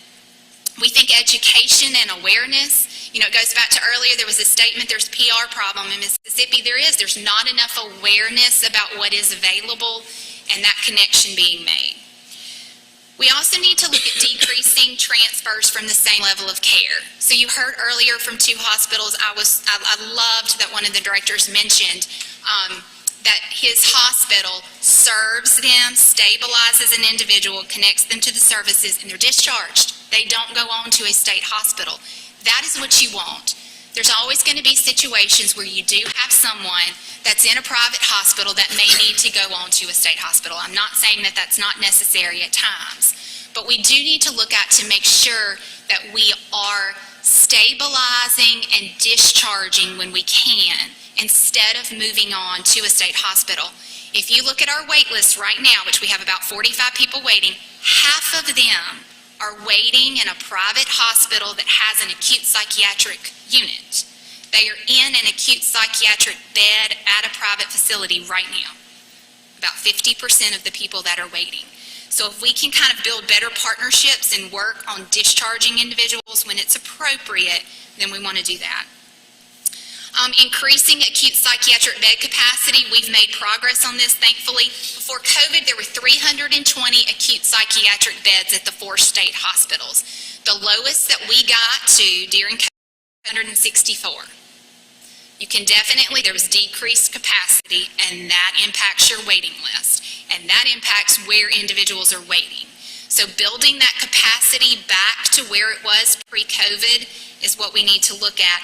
Most importantly, getting those additional crisis stabilization beds as well, and making sure that those are utilized to divert that individual from the state hospital to begin with. Lastly, I wanted to mention increasing evidence-based training. So you heard earlier, crisis intervention team training, phenomenal. 40 hours is an intense training, a tool in that toolbox for law enforcement that's needed. Mental health first aid for public safety, another evidence-based practice, an 8-hour training, again, to teach de-escalation and how to work with individuals who have a mental illness. There's also other training options that were mentioned earlier, leading by example. There's plenty of training opportunities available, and we want to make sure that people know that and it's out there. ARPA funding is also going to be used for that, to build more crisis intervention teams in the state, and the training, and to have a train the trainer session to where we have more trainers in Mississippi, and the same thing with mental health first aid for public safety. So you'll be hearing more about that. Again, just in closing before I take questions,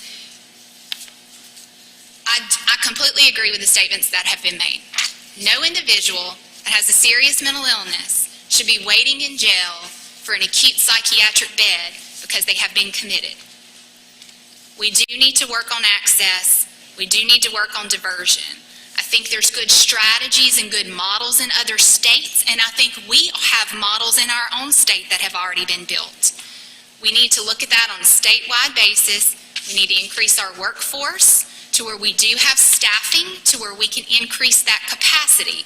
And then I think a lot of this is also relationship building. Several people mentioned they have great relationships with their community mental health centers, and then some people mentioned maybe not. So a lot of this is relationship building at the county and the community level. We want to be there to support that, and I think you do as well. It's a statewide problem, it's a national problem, and I agree Mississippi should be a leader in this. We have fantastic people who want to work together and who want to help the system and who want to help each other. So I'll take any questions you have. Thank you, Ms. Bailey. How can we as a legislature assist with the CIT training and/or court liaisons? Well, I think you have. That's the wonderful thing. I know so many times people come to you asking, well, you can do this and you can do this. You did that this year. Now we've got to get it off the ground. So you funded 18 court liaisons. I can pretty much tell you I may come back to you next year and need more, but you funded 18 and that's a great start. We're putting those again strategically in areas where we know it's needed, based on the number of commitments and the number of admissions. So the court liaison program is something that eventually I think needs to grow much larger, but we're getting that model up and going. That's something, like I said, Mr. Hutchins and I have only been working on about the last year and a half, and we have these models now with these pilot programs. So I think you'll hear more about that in future requests. Crisis intervention team training, again, you did that this year also with ARPA funding. So we're going to be able to bring in nationally and do a train the trainer for the state, which means we'll have more trainers and instructors to train law enforcement officers in health first aid. I do think it's important, though, for the state to show solidarity that we do need to have law enforcement officers trained. Whether that be in crisis intervention team training, mental health first aid training, or any other training that's available. We need to make sure, though, and require, in my opinion, that law enforcement officers do have that training. I have law enforcement officers in my family. We have had Thanksgiving dinner table conversations about Mississippi State Hospital, where you're going to take individuals.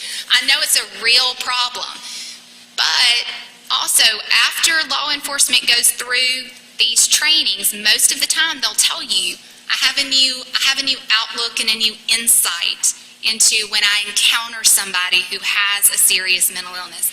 It goes back to this is a health condition just like any other health condition, and we have to treat it as such, and we need to make sure that all of our stakeholders are trained in how to do that.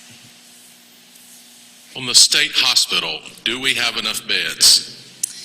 State hospital beds, yes. When we get back to capacity, when we get back those additional 20 beds opened at Mississippi State Hospital, and when you get the beds that just opened back up at East, you got to remember those just opened up last Monday. We were down 16 beds also there. As these are coming back online, you're going to see a decrease in the number of people who are waiting. Same with the crisis stabilization beds. I'm not going to sit here and tell you that you need to add more state hospital beds. That is your highest, most intense level of care for an individual.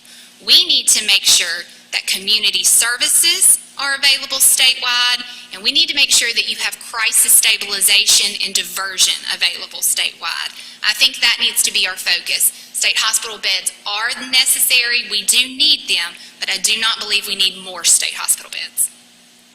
And is the Department of Mental Health struggling getting employees to help staff these beds? Yes, we currently, now with the Department of Mental Health, you have to remember we also have intellectual and developmental disabilities. So we have ICF regional programs across the state.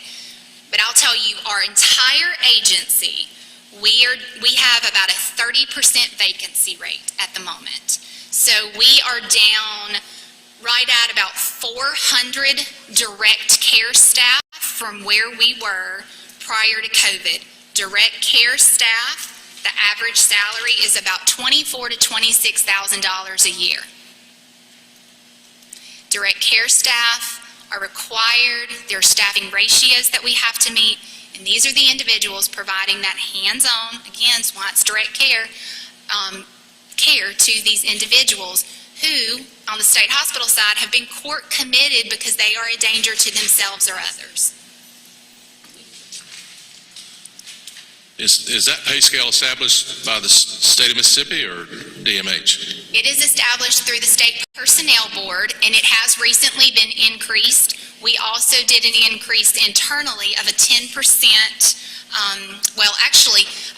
one of the first things after I took the role is I did a 20% increase on our direct care salaries.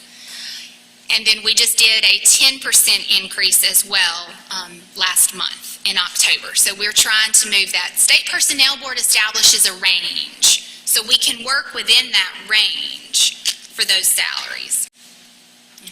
Questions by the committee? Gentleman from Harrison. Thank y'all for being here, and thank you for your service to the state. I concur with Ms. Williams. I think y'all are doing a fantastic job, and we're absolutely blessed to have you, Jake, and all of your team, so I appreciate you. Are you taking any proactive measures in helping different counties or cities to establish mental health diversion courts, or do you have any plans to? So we actually are working with the Office of the Administrative Courts on that right now. We've recently met with them, and we've connected the court system to the community mental health centers in those areas of the state where we are going to be seeing mental health courts roll out.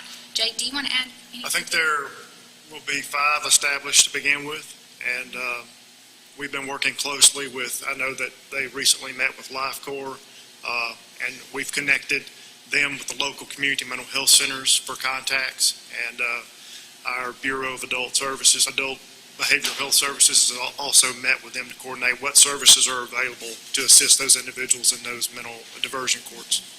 Okay. And for those counties that have chancellors that want to implement a mental health diversion court, who would be the point person? Would it be you, Jake? They can contact me. We've been working closely with Roger Wasson, who is over this program for the Administrative Office of the Courts, and also Ms. Pam Holmes. Okay. And is there a funding mechanism for these courts that you all are having to administer, or is it all city and county-based funding for this court or proposed court? I think the funding was from the legislature last year to the Administrative Office of the Courts. So it would be, for lack of a better term, it would be administered through them. That's right. Okay. Do you know the cost of one of these courts? It may vary, but do you know anything about the cost? I don't know the exact cost. I'm not even sure exact amount of what was funded by the legislature. I know that in years past, I think it was around a $5 million request, but I don't know what the actual funding, not per court, but sure, for the overall program. So I can get that to you. I'll be certain to reach out and get that information, but I don't have it.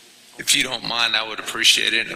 Just speaking for me only, I would be extremely interested in helping y'all further that cause any way possible. Is there any, I'm going to echo Chairman's question, is there any way that we can help you further other than funds, which I'm sure, we'll step up to the plate on that, but is there anything else that we can do legislatively to help you as a department? I think we'll see that we had, you introduced legislation for the 988 coalition. And in that legislation, there's appointed members. We've met once, and we will meet again, and there will be recommendations brought before the legislature in a formal report December of next year.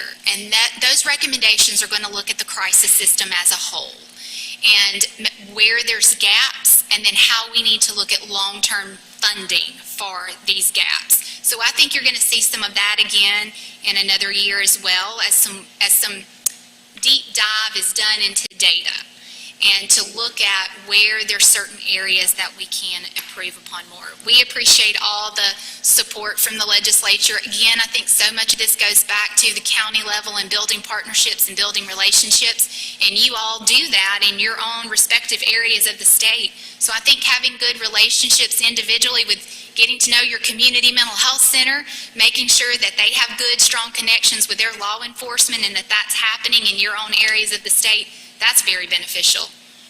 Okay. Well, thank y'all very much. Appreciate you. You had mentioned expanding some of the services of the CMHCs. Where is that funding coming from? It depends. Most of it is general funds, or it's through ARPA funds. So the crisis stabilization beds, those 60 beds, that's ARPA. The court liaisons, that was ARPA funding. Mobile crisis response teams, that's funded through general funds. Again, many of these services are billable through Medicaid. And then we also have federal funds that we receive through federal block grants and other grants that the department receives that goes to the community mental health centers. Our agency, just to kind of give you a little small picture, we have about 700 grants that we administer. Yes. Wow. We administer about 700 grants. And about 80% of the grant funding goes to these community mental health centers. But again, they're the gatekeepers. It's referred to in statute and other reports. You'll see they're the gatekeepers for individuals to make sure that they don't have to have that higher level of care, and can avoid that need for that state hospital bed. I want to circle back to the salary, the $26,000. That's with the raises that you've already incorporated? My goal as director is in FY25 to have our average direct care salary at $30,000, which is still not enough, but to have it at $30,000. So strategically, we did the 20% increase 2 years ago. We did the 10% increase in October. We've requested another 5% to do that increase in FY24, and that's going to get us to that 30,000 mark, which is ultimately our goal. You have to remember, though, when you do that, when you increase, and I can talk on staffing, y'all, for an hour, and I know everybody's hungry, but when you increase direct care staff, you have to remember your direct care staff then are going to be very close to being paid what your CNAs are paid. You're going to have to increase your CNAs. It is very strategic that you have to look at this. And when you're trying to compete with private health care, it's very difficult. Nursing, whole nother subject. We're down about 160 nurses from where we were pre-COVID. Cannot compete with salaries. Repeat that again, please. 160 nurses. We're down about 160 nurses from where we were the day before COVID hit. Any other questions? Anything else y'all would like to add? Thank you for allowing us to speak. Yeah. Thank you for your time and your efforts for mental health. And thank everybody who's been part of this. We've got a lot to digest and a lot to consider. So sorry we went a little long, but I believe it was worth it. Thank y'all. Thank you.